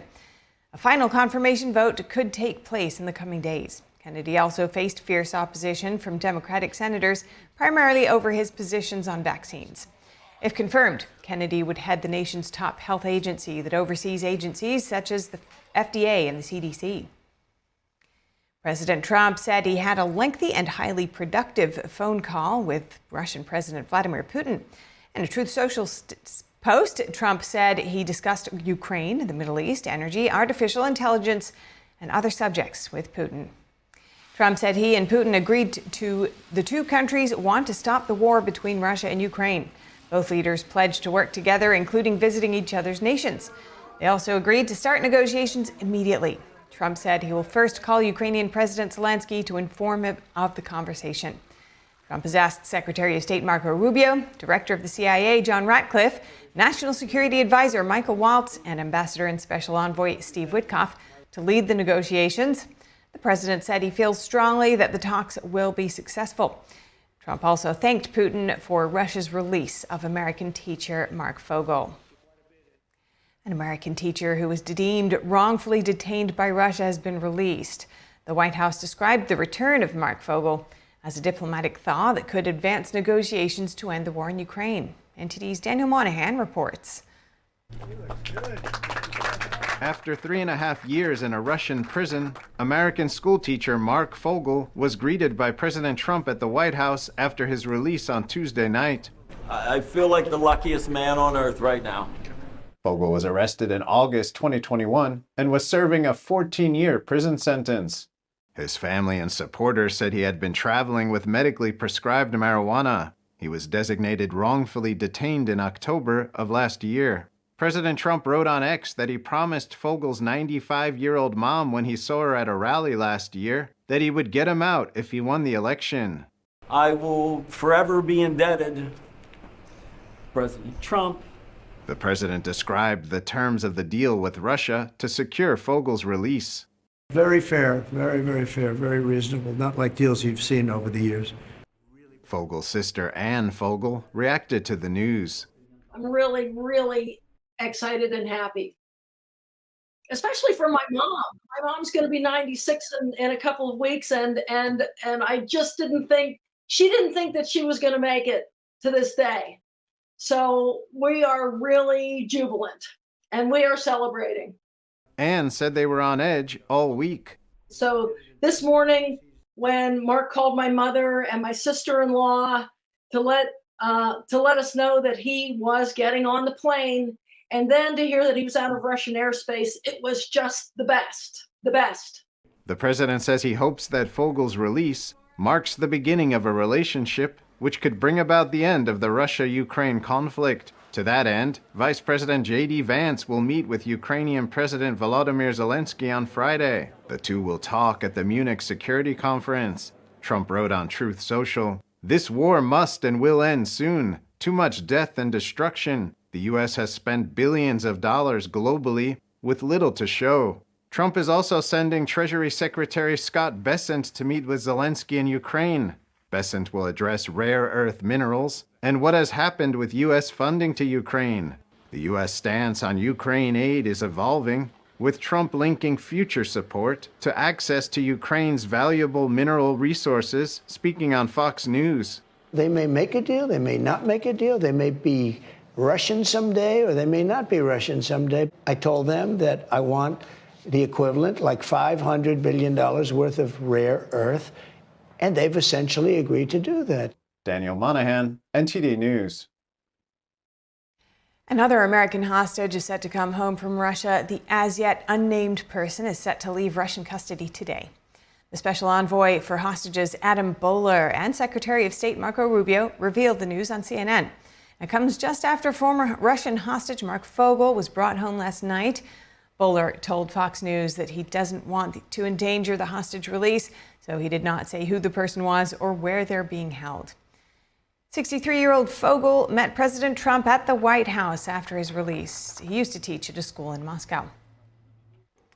A Russian national is to be released to Russia as part of exchange that freed American teacher Marc Fogel. U.S. officials confirmed the Associated Press today that the person is Alexander Vinnik, a convicted Russian criminal. Earlier today, a Kremlin spokesman told reporters the individual would return to Russia in the coming days.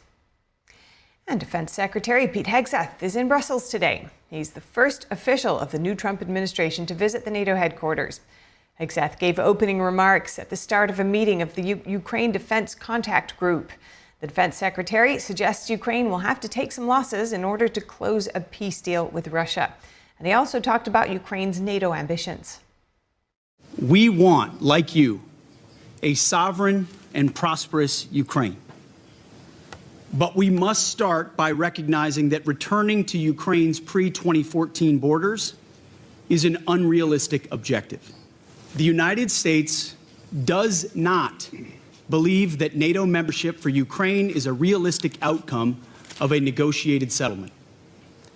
Instead, any security guarantee must be backed by capable European and non-European troops. Hegseth's visit comes as several Trump administration officials are in Europe for the first time. Secretary of State Marco Rubio is set to be in Paris today to meet many of his European counterparts before heading to the Munich Security Conference. The conference brings together world leaders, defense officials, and foreign policy experts. Vice President J.D. Vance and Hegseth are also due to appear at this week's conference, but the defense secretary is the only one who will appear in a formal ministerial setting. A national security report out of Estonia says the Chinese regime is helping Russia's military drone production. The report says China has become a hub for the smuggling of critical Western components for Moscow's armed forces. Chinese interests here lies in preventing Russia from losing the war in Ukraine, as such outcome would represent a victory for the United States, who is the main rival for China also. And it also would put a setback for China's efforts to reshape the rules-based international order in favor of authoritarian regimes. China portrays Ukraine as a pawn in a game of global powers, which means belonging to Russia's sphere of influence. NATO member Estonia closely tracks Russian military capabilities. It regards Moscow as the major threat to its security, especially since Russia's invasion of Ukraine in 2022. The report says Russia does not have domestic alternatives for drone parts, so these are largely sourced from the West. The report also says the Kremlin is on track to expand its military to 1.5 million personnel, up from 600 to 700,000 in autumn 2022. New units are being sent to Ukraine for combat experience. Inflation climbed again in January, hitting 3% for the first time since June 2024. According to data released today, consumer prices rose 0.5% from December to January. Economists were expecting a rise of 0.3% and predicted the annual inflation rate to land at 2.9%. The cost of goods and services has slowed significantly since hitting a 40-year high in 2022 in the aftermath of COVID. However, prices are still rising faster than they did in the decade before the pandemic. President Trump said today that interest rates should be coming down. In a post on Truth Social, Trump wrote that this would go hand in hand with his upcoming tariffs. Economists expect Trump's new tariffs to fuel inflation and delay interest rate cuts. Fed Chair Jerome Powell told lawmakers yesterday that the Fed is in no hurry to cut short-term interest rates again, given the overall strength of the economy. Powell is still testifying today before the House Financial Services Committee, and Trump's trade advisors are working to finalize plans for additional reciprocal tariffs. 8 U.S. inspectors general have filed a lawsuit challenging President Trump's decision to fire them. The lawsuit was filed today in federal court in Washington. It asks a judge to declare the firings unlawful and restore the inspectors general to their positions at the agencies. The inspectors general are independent watchdogs who act as a check on abuse and mismanagement. The president can remove the inspectors general, but the Trump administration did not give Congress the 30-day notice required by law. Trump has fired at least 17 inspectors general as part of his pledge to reshape and overhaul the federal government. Trump says he will put new good people on the jobs. The White House did not immediately respond to a request for comment. President Trump has stated that he will abide by court rulings blocking his agenda, but will appeal them in hopes of reversal by higher courts. His comments come as his administration faces dozens of lawsuits challenging its policies. Many have led to court orders blocking specific actions. For instance, 3 federal judges have halted his attempt to limit birthright citizenship. Other rulings have blocked efforts to freeze federal spending, offer buyouts to federal employees, and enact other policy changes. In response, the Department of Justice has filed multiple appeals seeking to overturn these decisions. Next, Disney is changing how it approaches DEI, and that will result in some changes visible to consumers. The company is changing the wording on disclaimers that precede older films on Disney+. The current warning indicates the films include, quote, negative depictions and or mistreatment of peoples or cultures. The new warning will indicate the content is, quote, presented as originally created and may contain stereotypes or negative depictions. It comes alongside changes to diversity, equity, and inclusion program initiatives inside the organization. Disney issued a memo to employees explaining that diversity and inclusion would be a less prominent factor for executive compensation. The company has a new initiative called Talent Strategy, which measures how leaders incorporate different perspectives. Turning to Missouri, the state attorney general Andrew Bailey is suing Starbucks. Bailey alleges the coffee chain considers race and sex when it hires its employees. The suit claims Starbucks unlawfully segregates employees and provides exclusive training and employment benefits to select groups in violation of anti-discrimination laws. Bailey said, quote, racism has no place in Missouri. And he said the lawsuit aims to end Starbucks' diversity, equity, and inclusion hiring policies. Florida lawmakers made a third attempt at a special session yesterday, attempting to fast-track President Trump's crackdown on illegal immigration. Proposed laws would require state and local law enforcement to assist federal agencies and impose stricter penalties on illegal immigrants, including harsher consequences for simply entering the state. Another bill would establish an immigration board to support state, local, and federal authorities.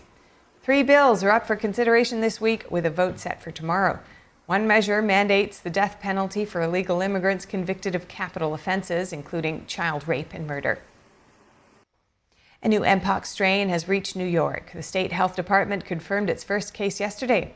The Centers for Disease Control and Prevention says there were 3 separate cases in California, Georgia, and New Hampshire. The CDC says all of them are caused by the little-known Clade LB strain, though the agency says none of the cases are linked. The World Health Organization declared Mpox a global public health emergency in August for the second time in 2 years.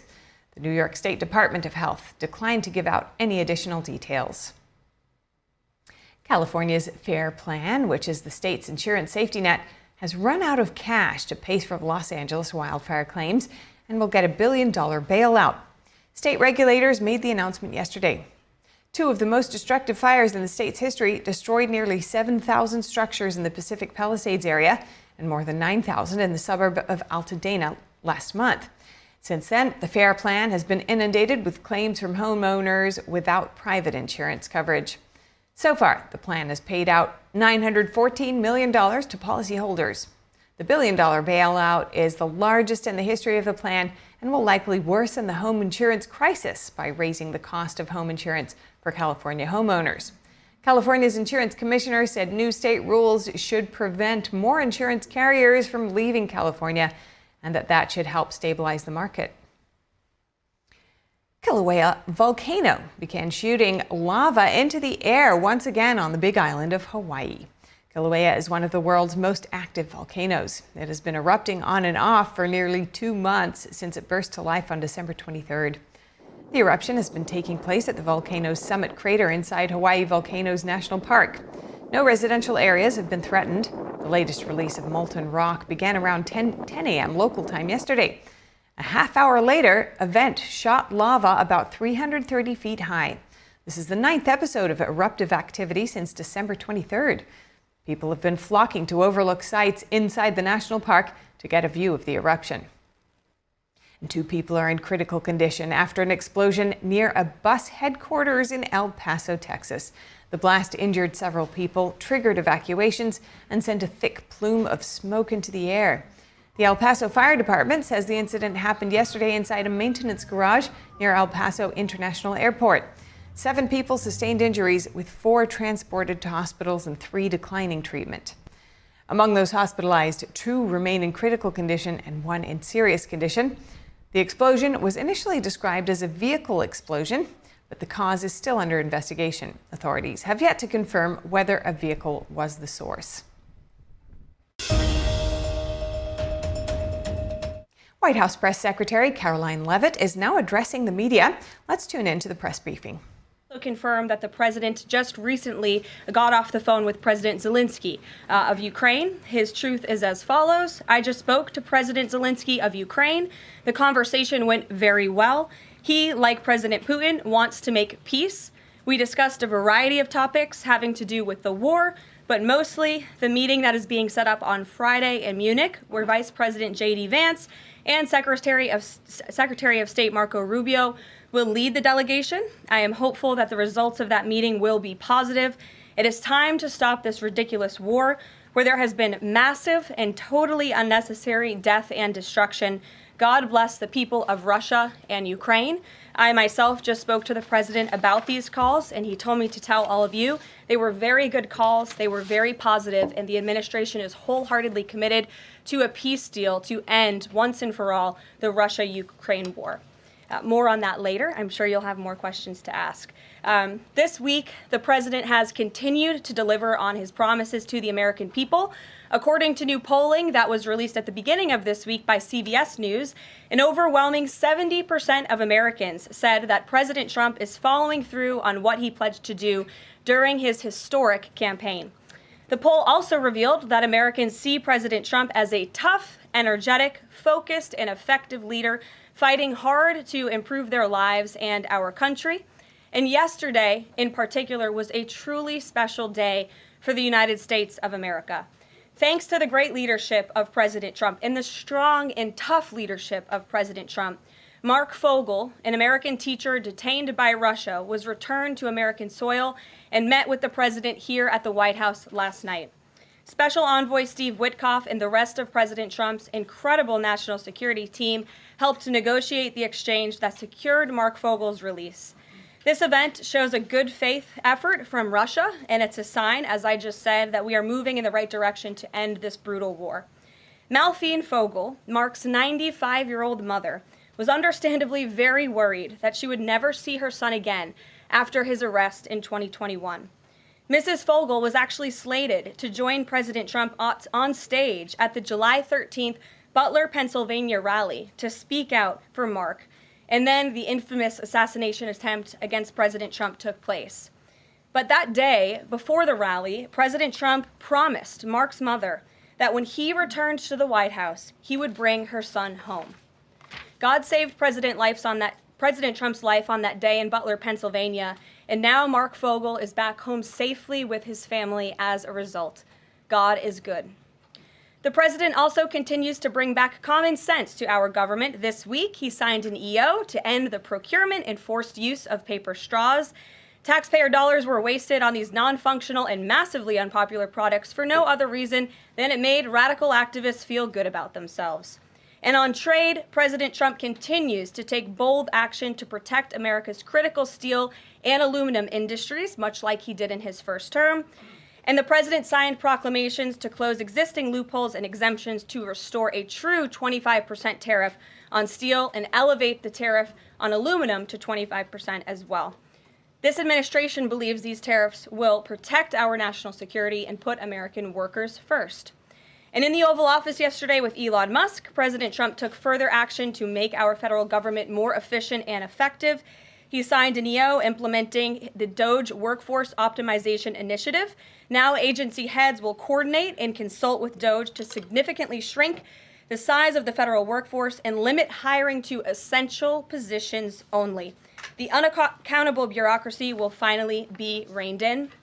On another important matter this morning, Senate Republicans continued to confirm President Trump's exceptionally qualified nominees, most recently Director of National Intelligence Tulsi Gabbard, who will be joining us later at the White House for her swearing-in ceremony. It's imperative that the remainder of the president's cabinet nominees are confirmed as quickly as possible. On another important matter this week, illegal alien criminals continue to be arrested and sent home as part of the ongoing mass deportation effort of the Trump administration.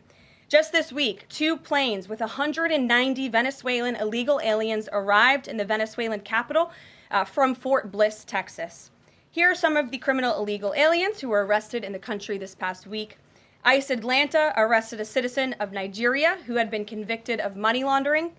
ICE San Antonio arrested a citizen of Mexico who had been convicted of assault. ICE Denver arrested a citizen of Mexico who had been convicted of aggravated assault. And ICE Houston arrested a citizen of Mexico who had been convicted of aggravated assault. Now, before I take questions, I would like to address an extremely dishonest narrative that we've seen emerging over the past few days. Many outlets in this room have been fear-mongering the American people into believing there is a constitutional crisis taking place here at the White House. I've been hearing those words a lot lately. But in fact, the real constitutional crisis is taking place within our judicial branch, where district court judges in liberal districts across the country are abusing their power to unilaterally block President Trump's basic executive authority. We believe these judges are acting as judicial activists rather than honest arbiters of the law. And they have issued at least 12 injunctions against this administration in the past 14 days, often without citing any evidence or grounds for their lawsuits. This is part of a larger concerted effort by Democrat activists and nothing more than the continuation of the weaponization of justice against President Trump. Quick news flash to these liberal judges who are supporting their obstructionist efforts: 77 million Americans voted to elect this president. And each injunction is an abuse of the rule of law and an attempt to thwart the will of the people. As the president clearly stated in the Oval Office yesterday, we will comply with the law in the courts, but we will also continue to seek every legal remedy to ultimately overturn these radical injunctions and ensure President Trump's policies can be enacted. So here in our new media seat today, we have Chris Pavlovsky, an entrepreneur who has a strong passion for protecting freedom of speech. Chris started the video sharing platform Rumble in 2013 with a mission of protecting a free and open internet from censorship by big tech and governments around the globe. The platform has always been a place for independent creators to share their authentic opinions, and they have always included President Trump, in contrast to the way he was censored by other platforms in years past. Since its founding, Rumble has grown exponentially, recently marking 67 million monthly active users. It's a lot of users. If you're watching right now and interested in sitting in this seat, you can apply, whitehouse.gov/new-media. With that, I will take your questions. And Chris, why don't you kick us off on this very busy news day? Carolyn, thank you very much to you and President Trump. It's an honor to be sitting here in the new media seat for the White House press briefing and to be able to demonstrate why freedom of expression is so important. Rumble was the victim of censorship at the hands of multiple foreign governments. It's clear there are still many countries who oppose free speech and even target American companies. Can you describe what the administration will do to protect U.S. interests and values worldwide? Sure. Well, thanks for the very important question. And I think that free speech and ending censorship, both here at home and also abroad, is an important part of President Trump's agenda. I think first, President Trump has led by example on this front as the leader of the free world, the president of the United States, with his show of access and transparency on a daily basis. The president takes questions from all of you almost every single day and really reveals what he's thinking and feeling, and I think that serves as a great example to the rest of the world. As for tangible actions that the president has signed, he did sign an executive order, I believe on day one, certainly within the first week of this administration, to restore free speech and stop government-sponsored censorship here at home. And the EO made it very clear that federal employees are not allowed to engage in any activity that would infringe upon the American people's right of free expression. So I think the president has led quite strongly on this. And I would just add, this is part of the reason we have a new media seat, to invite new voices into this room. Again, we're going to need to expand this room because so many people are interested, and we're very excited about that. It's a privilege to cover this White House, but we want all voices to be heard. So thanks for being us with here, Chris, and I hope you enjoy the briefing. Sure. Jordan. Thanks, Caroline. Data out this morning showed that consumer prices were up across a variety of goods, and just before that report, though, President Trump called for lower interest rates. The Fed said it's holding rates steady to try and tamp down further inflation. So how would lowering rates help keep inflation in check for the American people? Sure. Well, first of all, on the inflation point, we did receive those numbers, and they were worse than expected, which tells us that the Biden administration indeed left us with a mess to deal with.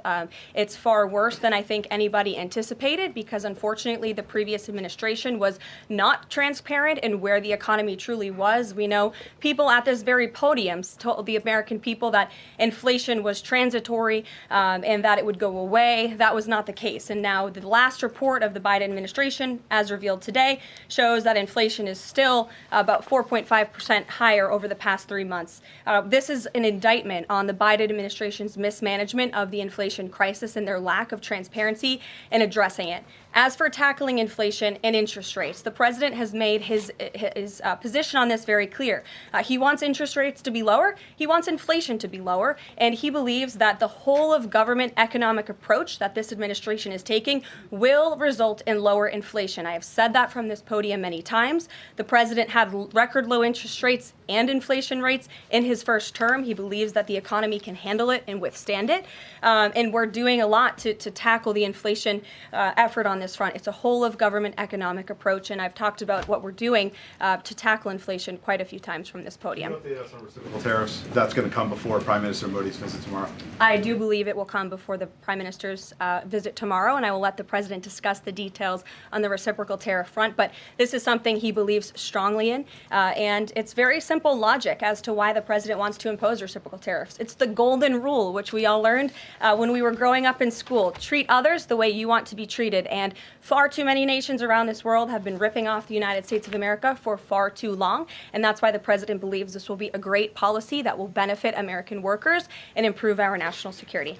JJ. On DOGE and the fraud claims, Elon Musk in the Oval yesterday gave us some information on that. We're just wondering if there's some proof, evidence. Is the White House willing to share evidence of those fraud claims, or can Elon Musk come to the briefing room and share material evidence of what he's talking about? Sure, I would love for Elon Musk to come to the briefing room. That's why we had him go to the Oval Office yesterday, where I think he provided great answers. He was speaking in layman's terms, speaking common sense to all of you in the media, but also to Americans at home. But I would say especially to all of you in the media, because I think it's a real fallacy that there's this alleged lack of transparency when it comes to DOGE.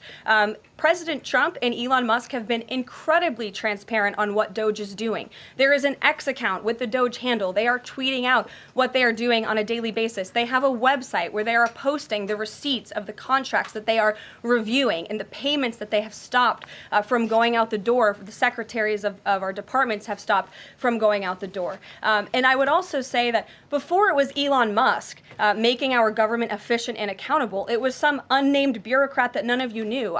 Elon Musk is the richest man in the world. He's also now one of the most highly scrutinized men in the world alongside President Trump because of what he's doing and the access that he is allowing. So there's great transparency. As for the actual receipts, we are happy to provide them, and I actually brought some today because all of you know I love to bring the receipts. We have contracts upon contracts that we can send and provide this information to you. Let me be very clear. We are not trying to hide anything. We have been incredibly transparent, and we will continue to be. These are screenshots of contracts that DOGE found across our government. This is a DEI contract, $36,000 for U.S. citizenship and immigration services. That is against the president's policies and his America First agenda. This is a $3.4 million contract, a Council for Inclusive Innovation at the U.S. Patent and Trademark Office, Department of Commerce, another DEI contract that DOGE identified. I can continue to go through these. Oh, I love this one, $57,000 for climate change in Sri Lanka. What is this doing to continue the interests of the American people? Absolutely nothing. These are the line items across the federal government that DOGE is identifying daily. They're moving very fast. There's a lot of paper that we can show you, but we're happy to do it. This administration has been more than transparent about what DOGE is doing. And here's one of their tweets that they posted about the mine. I believe this is in Pennsylvania, where the federal employee retirement system is being processed. Did anybody know this was even happening in our country before Elon Musk talked about it in the Oval Office yesterday? A lot of Americans didn't. So we are providing transparency and accessibility on a daily basis when it comes to DOGE. And I also have a DOGE daily report, if anybody would like it, on all of the things that they are identifying and finding. We're happy to provide this information to you. We're talking about it every single day. Are all those things you just mentioned fraud, or are they waste, or are they just contrary to the president's policies? I would argue that all of these things are fraudulent, they are wasteful, and they are an abuse of the American taxpayer's dollar. This is not what the government should be spending money on. It's contrary to the president's priorities and agenda. And again, we can continue to provide you the receipts for all of the fraud, waste, and abuse. And if anybody in here wants to argue that the federal government is not fraudulent in some capacity, be my guest, because I think the American people watching at home would beg to differ. Caroline. Mary. Hey, more on the judges. Does the White House believe the courts have the authority to issue these nationwide injunctions? We believe that the injunctions that have been issued by these judges have no basis in the law and have no grounds, and we will, again, as the president said very clearly yesterday, comply with these orders, but it is the administration's position that we will ultimately be vindicated, and the president's executive actions that he took were completely within the law, they were constitutional, and we look forward to the day where he can continue to implement his agenda. And I would just add, it's our view that this is the continuation of the weaponization of justice that we have seen against President Trump. He fought it for 2 years on the campaign trail. It won't stop him now. Brian. Yes. I want to go back to DOGE just for a second. Earlier, the subcommittee headed by Chairman Marcia Taylor Greene, her and her staff discovered $2.7 trillion in improper payments to Medicare, Medicaid, overseas, to people who should not have gotten it. Some in this room might have missed that press conference. Can you elaborate on what the president is thinking at this point? Well, again, that's another example. There's a very long list of the fraud, waste, and abuse that DOGE is identifying on a daily basis. Elon Musk also talked about yesterday about Social Security payments that are going out the door for people who are no longer with us, unfortunately. I would say that is certainly fraud. There's also a lot of contracts identified that, just as a hypothetical example, are $1 million, but only 500,000 went out the door. So where's the rest of that cash? And so that's the thing. Those are the things that DOGE is working on every single day. And I would just remind everybody in this room, this is what President Trump campaigned on doing. He's delivering on a promise that 77 million people elected him to do. James. Thank you very much, Caroline. 2 foreign policy questions, if I may. Sure. First, the statement that was released after this morning's phone calls identified Mr. Witkoff as the special envoy who will be part of the delegation that undertakes to resolve the Russia-Ukraine war. I had thought that that individual was General Kellogg, and so can you clear that up? Sure, I'd be happy to. As you mentioned, the president, in his truth, following the phone call with Vladimir Putin, said that he has asked Secretary of State Rubio, the director of the CIA, John Ratcliffe, our national security advisor here at the White House, Michael Watse, and Steve Witkoff to lead the negotiations. As for General Keith Kellogg, he remains a critical part of this team in this effort. He's played a tremendous role in getting the negotiations to this point, and he's very much still part of the Trump administration. The other subject is Iran. I took note of President Trump's comments in his Super Bowl interview with our colleague Bret Baier to the effect that he wants to do a deal with Iran. However, that interview appeared after the supreme leader of Iran, the Ayatollah Ali Khamenei, had already ruled out any additional negotiations with the United States. So kind of a two-part question. A, what gives the president any confidence that Iran will come to the table? And B, more fundamentally, why is the president interested in doing a deal with Iran instead of doing everything he can, perhaps short of U.S. military intervention, to try and hasten the end of what many of his own supporters regard as an evil regime? Well, the president has made it very clear that he will never allow Iran to have nuclear capabilities. That is a red line that he has drawn, and he will not allow that to happen. But you asked why President Trump wants to make a deal.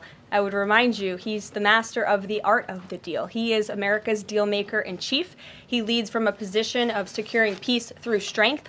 And I think time and time again already, in just 4 weeks, we have seen the president being able to negotiate successful deals with our partners, our adversaries all around this world.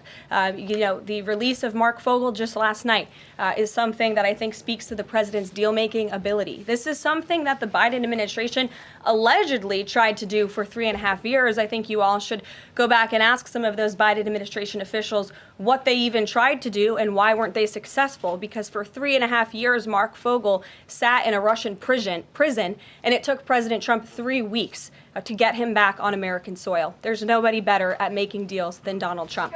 Phil Wegman. Thank you. 2 foreign policy questions.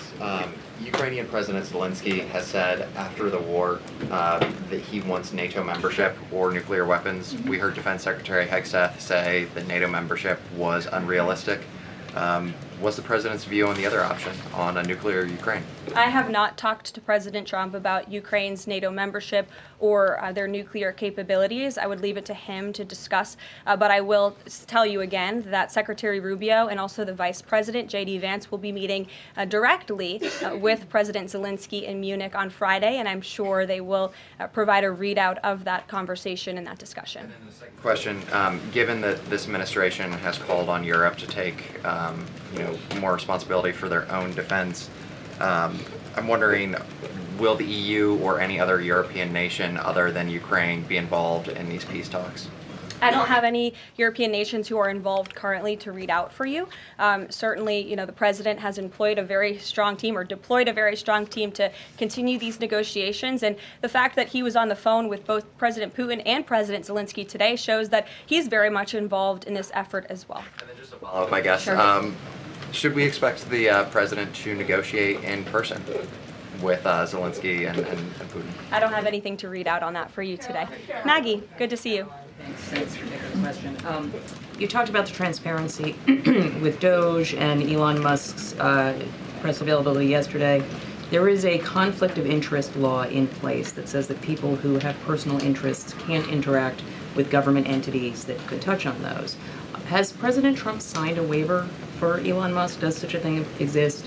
If it does, will you guys release it in the interest of transparency that he's committed to? I have not seen the law that you are referring to. What I can tell you is that Elon Musk, as I've confirmed before, is a special government employee.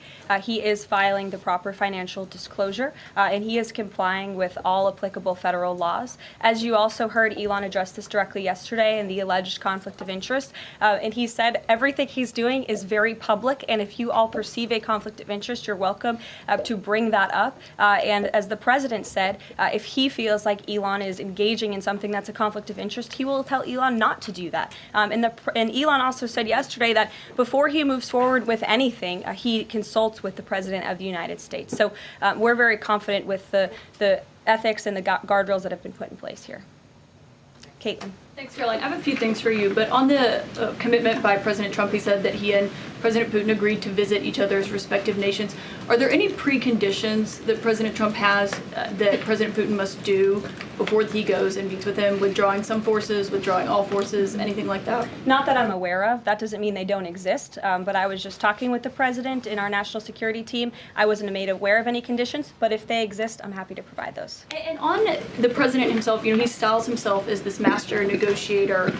He is now deploying these negotiations, saying that they start immediately. We did hear from the Defense Secretary, Pete Hegseth, though, today saying that NATO membership is not realistic for Ukraine and neither is returning to pre-2014 borders. Aren't they giving away bargaining chips before these negotiations have even started? Again, I haven't talked to the president about Ukraine's NATO membership, and he appointed several individuals to negotiate on his behalf. He's directly involved in these negotiations as well, and I'm sure if you ask him that question in the near future, when you're able to, he'll give you an answer. I just don't want to get ahead of him on it. And final thing for you, which White House official made the decision to bar the AP reporter from the Oval Office and the diplomatic reception room last night? Well, first of all, let me just set the record straight. It is a privilege to cover this White House. It's a privilege to be the White House press secretary. And nobody has the right to go into the Oval Office and ask the President of the United States questions. That's an invitation that is given. And there are hundreds of outlets on this campus, many of you in this room who don't have the privilege of being part of that pool every single day and getting to ask the President questions. We reserve the right to decide who gets to go into the Oval Office, and you all have credentials to be here, including the Associated Press, who is in this briefing room today. But isn't it retaliatory in nature is the argument, because the reason that the AP was barred, which they said was because they're not using the phrase Gulf of America, they're using Gulf of Mexico in line with their standards.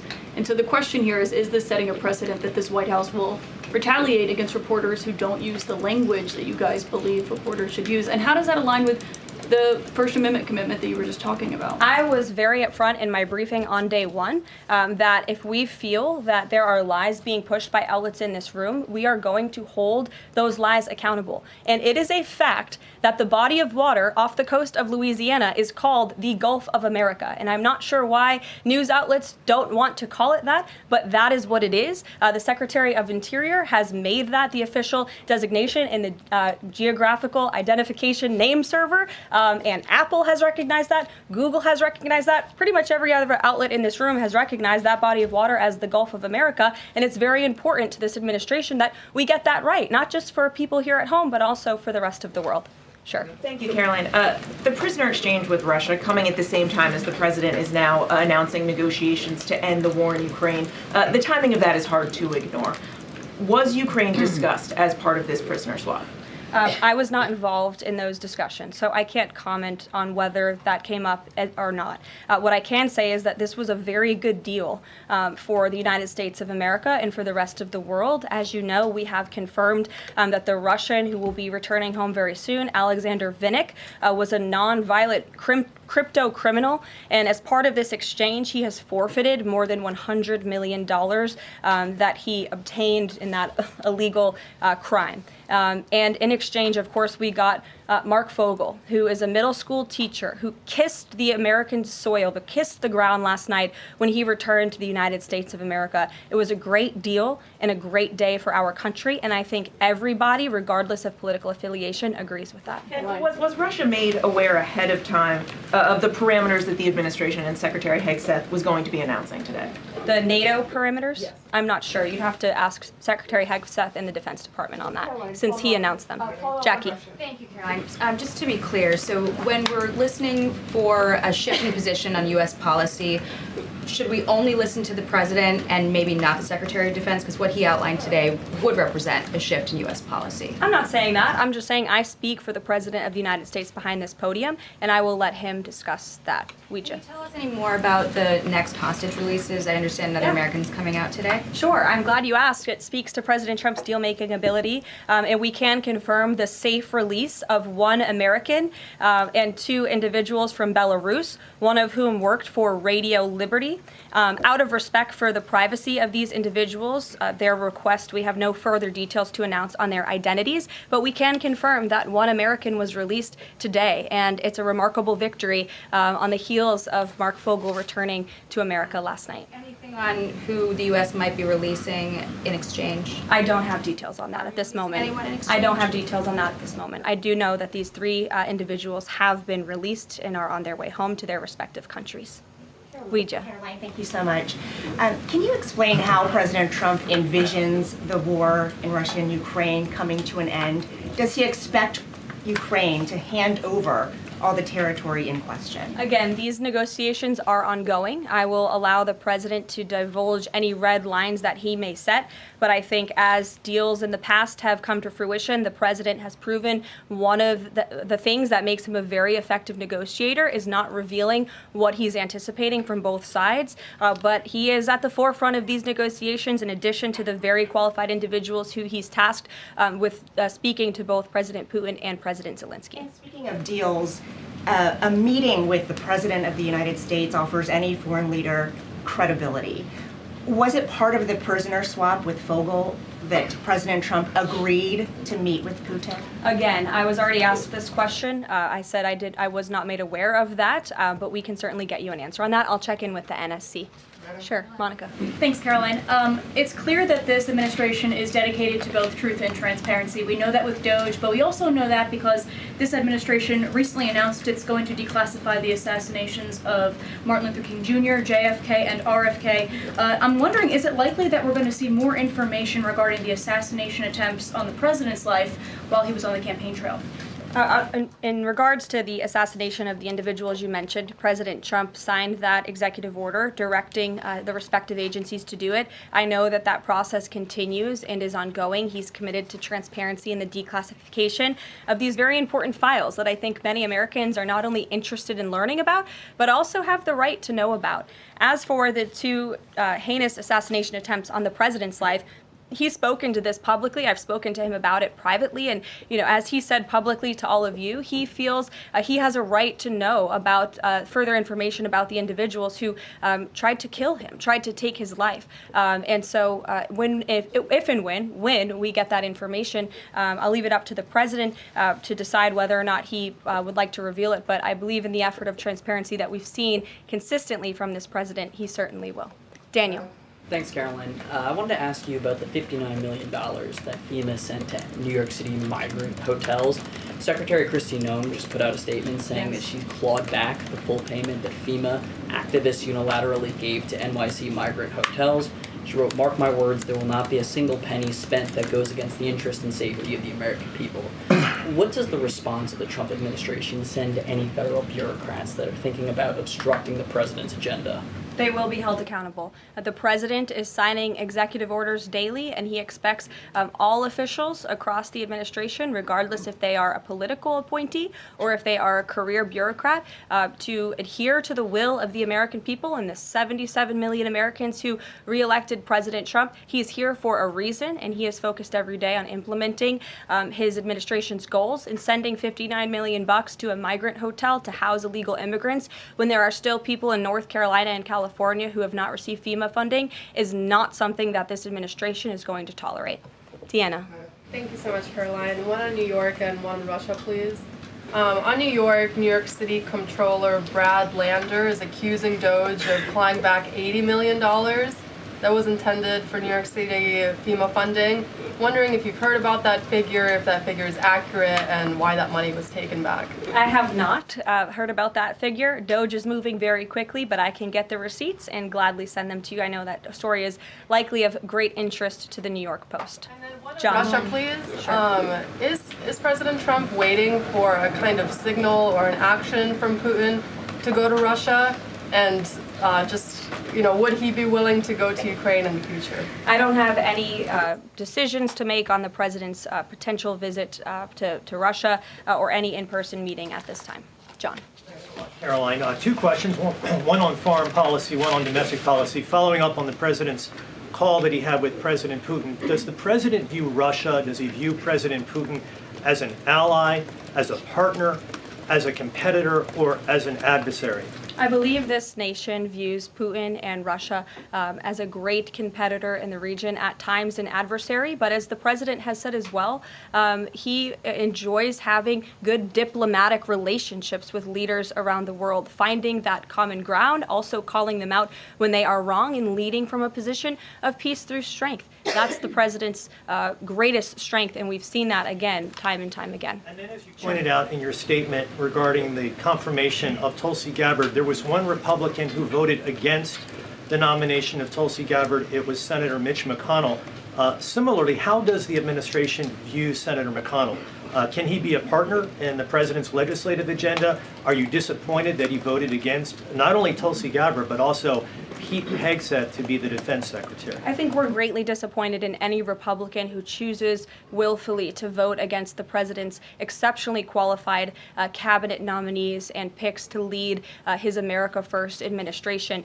Not a single Democrat swayed from voting against President Biden's nominees, and we know how many of them turned out. They turned out to be atrocious at their jobs, leaving America much worse than they were when they took the oath of office. And so I've said it repeatedly from this podium. I addressed it at the beginning of my remarks. We expect all Republicans to vote, to stay tough and strong, vote for President Trump's nominees so we can get to work and continue to work very hard to implement this president's agenda.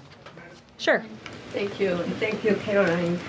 On South Korea is currently in a chaotic situation. How does the President Trump react to the current chaotic situation in South Korea? Secondly, if South Korea needs help from United States, what role do you think the U.S. will play?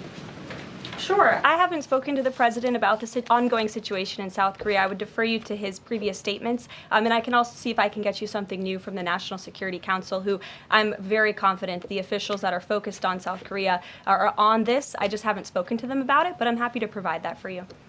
Yes. Thank you, Caroline. Does Elon Musk have power of the presidency?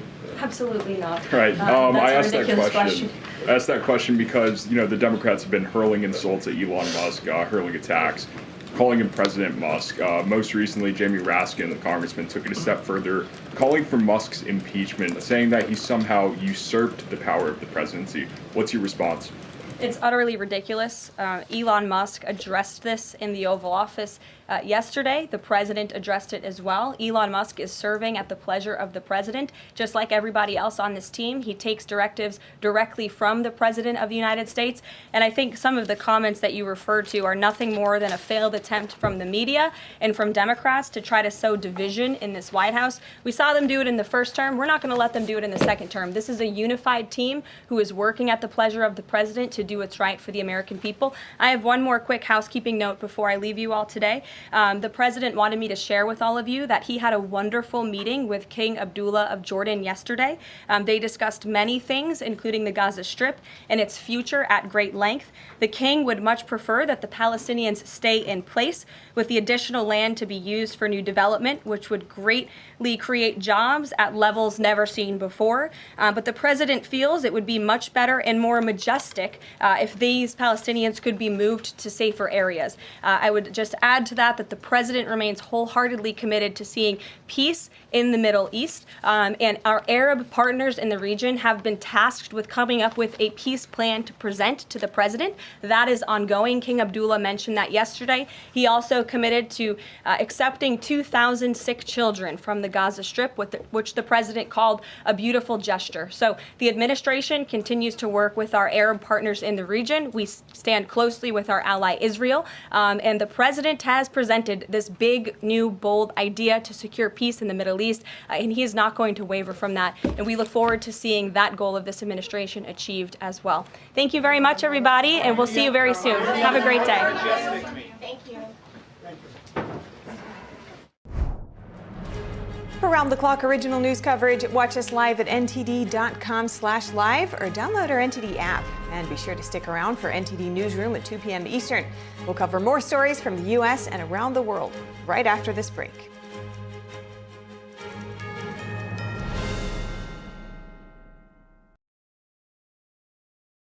Hi friends, Richard Karn here. Now I'm known as the guy who can fix just about anything, but the technology in most appliances requires very special training to fix. My point is, even I know when I've met my match, and that's why my family has Choice Home Warranty. So we won't get stuck with high-priced repairs. Choice Home Warranty covers over 25 major home systems and appliances. That's your AC, heating, plumbing, kitchen and laundry appliances, and so much more. Imagine for less than a cup of coffee a day, Choice Home Warranty can help protect you from expensive major system and appliance breakdowns that your homeowner's insurance doesn't cover. But you have to call now before it's too late. Every homeowner should have Choice Home Warranty. Your homeowner's insurance is not going to cover your appliances. Washing machine, dryer, refrigerator, air condition. If I had any issues arise, they were able to take care of it immediately. Now, homeowner's insurance won't protect you when your home's major systems and appliances break down due to normal wear and tear. But Choice Home Warranty will. They can help cover repairs and replacements. Choice Home Warranty is the best warranty we've ever used. It would save you so much money in the long run. Hey, I'm not the only one raving about Choice Home Warranty. They were named a Best Home Warranty Company and Best Claim Service by U.S. News 360 Reviews. Call Choice Home Warranty now and get access to a nationwide network of over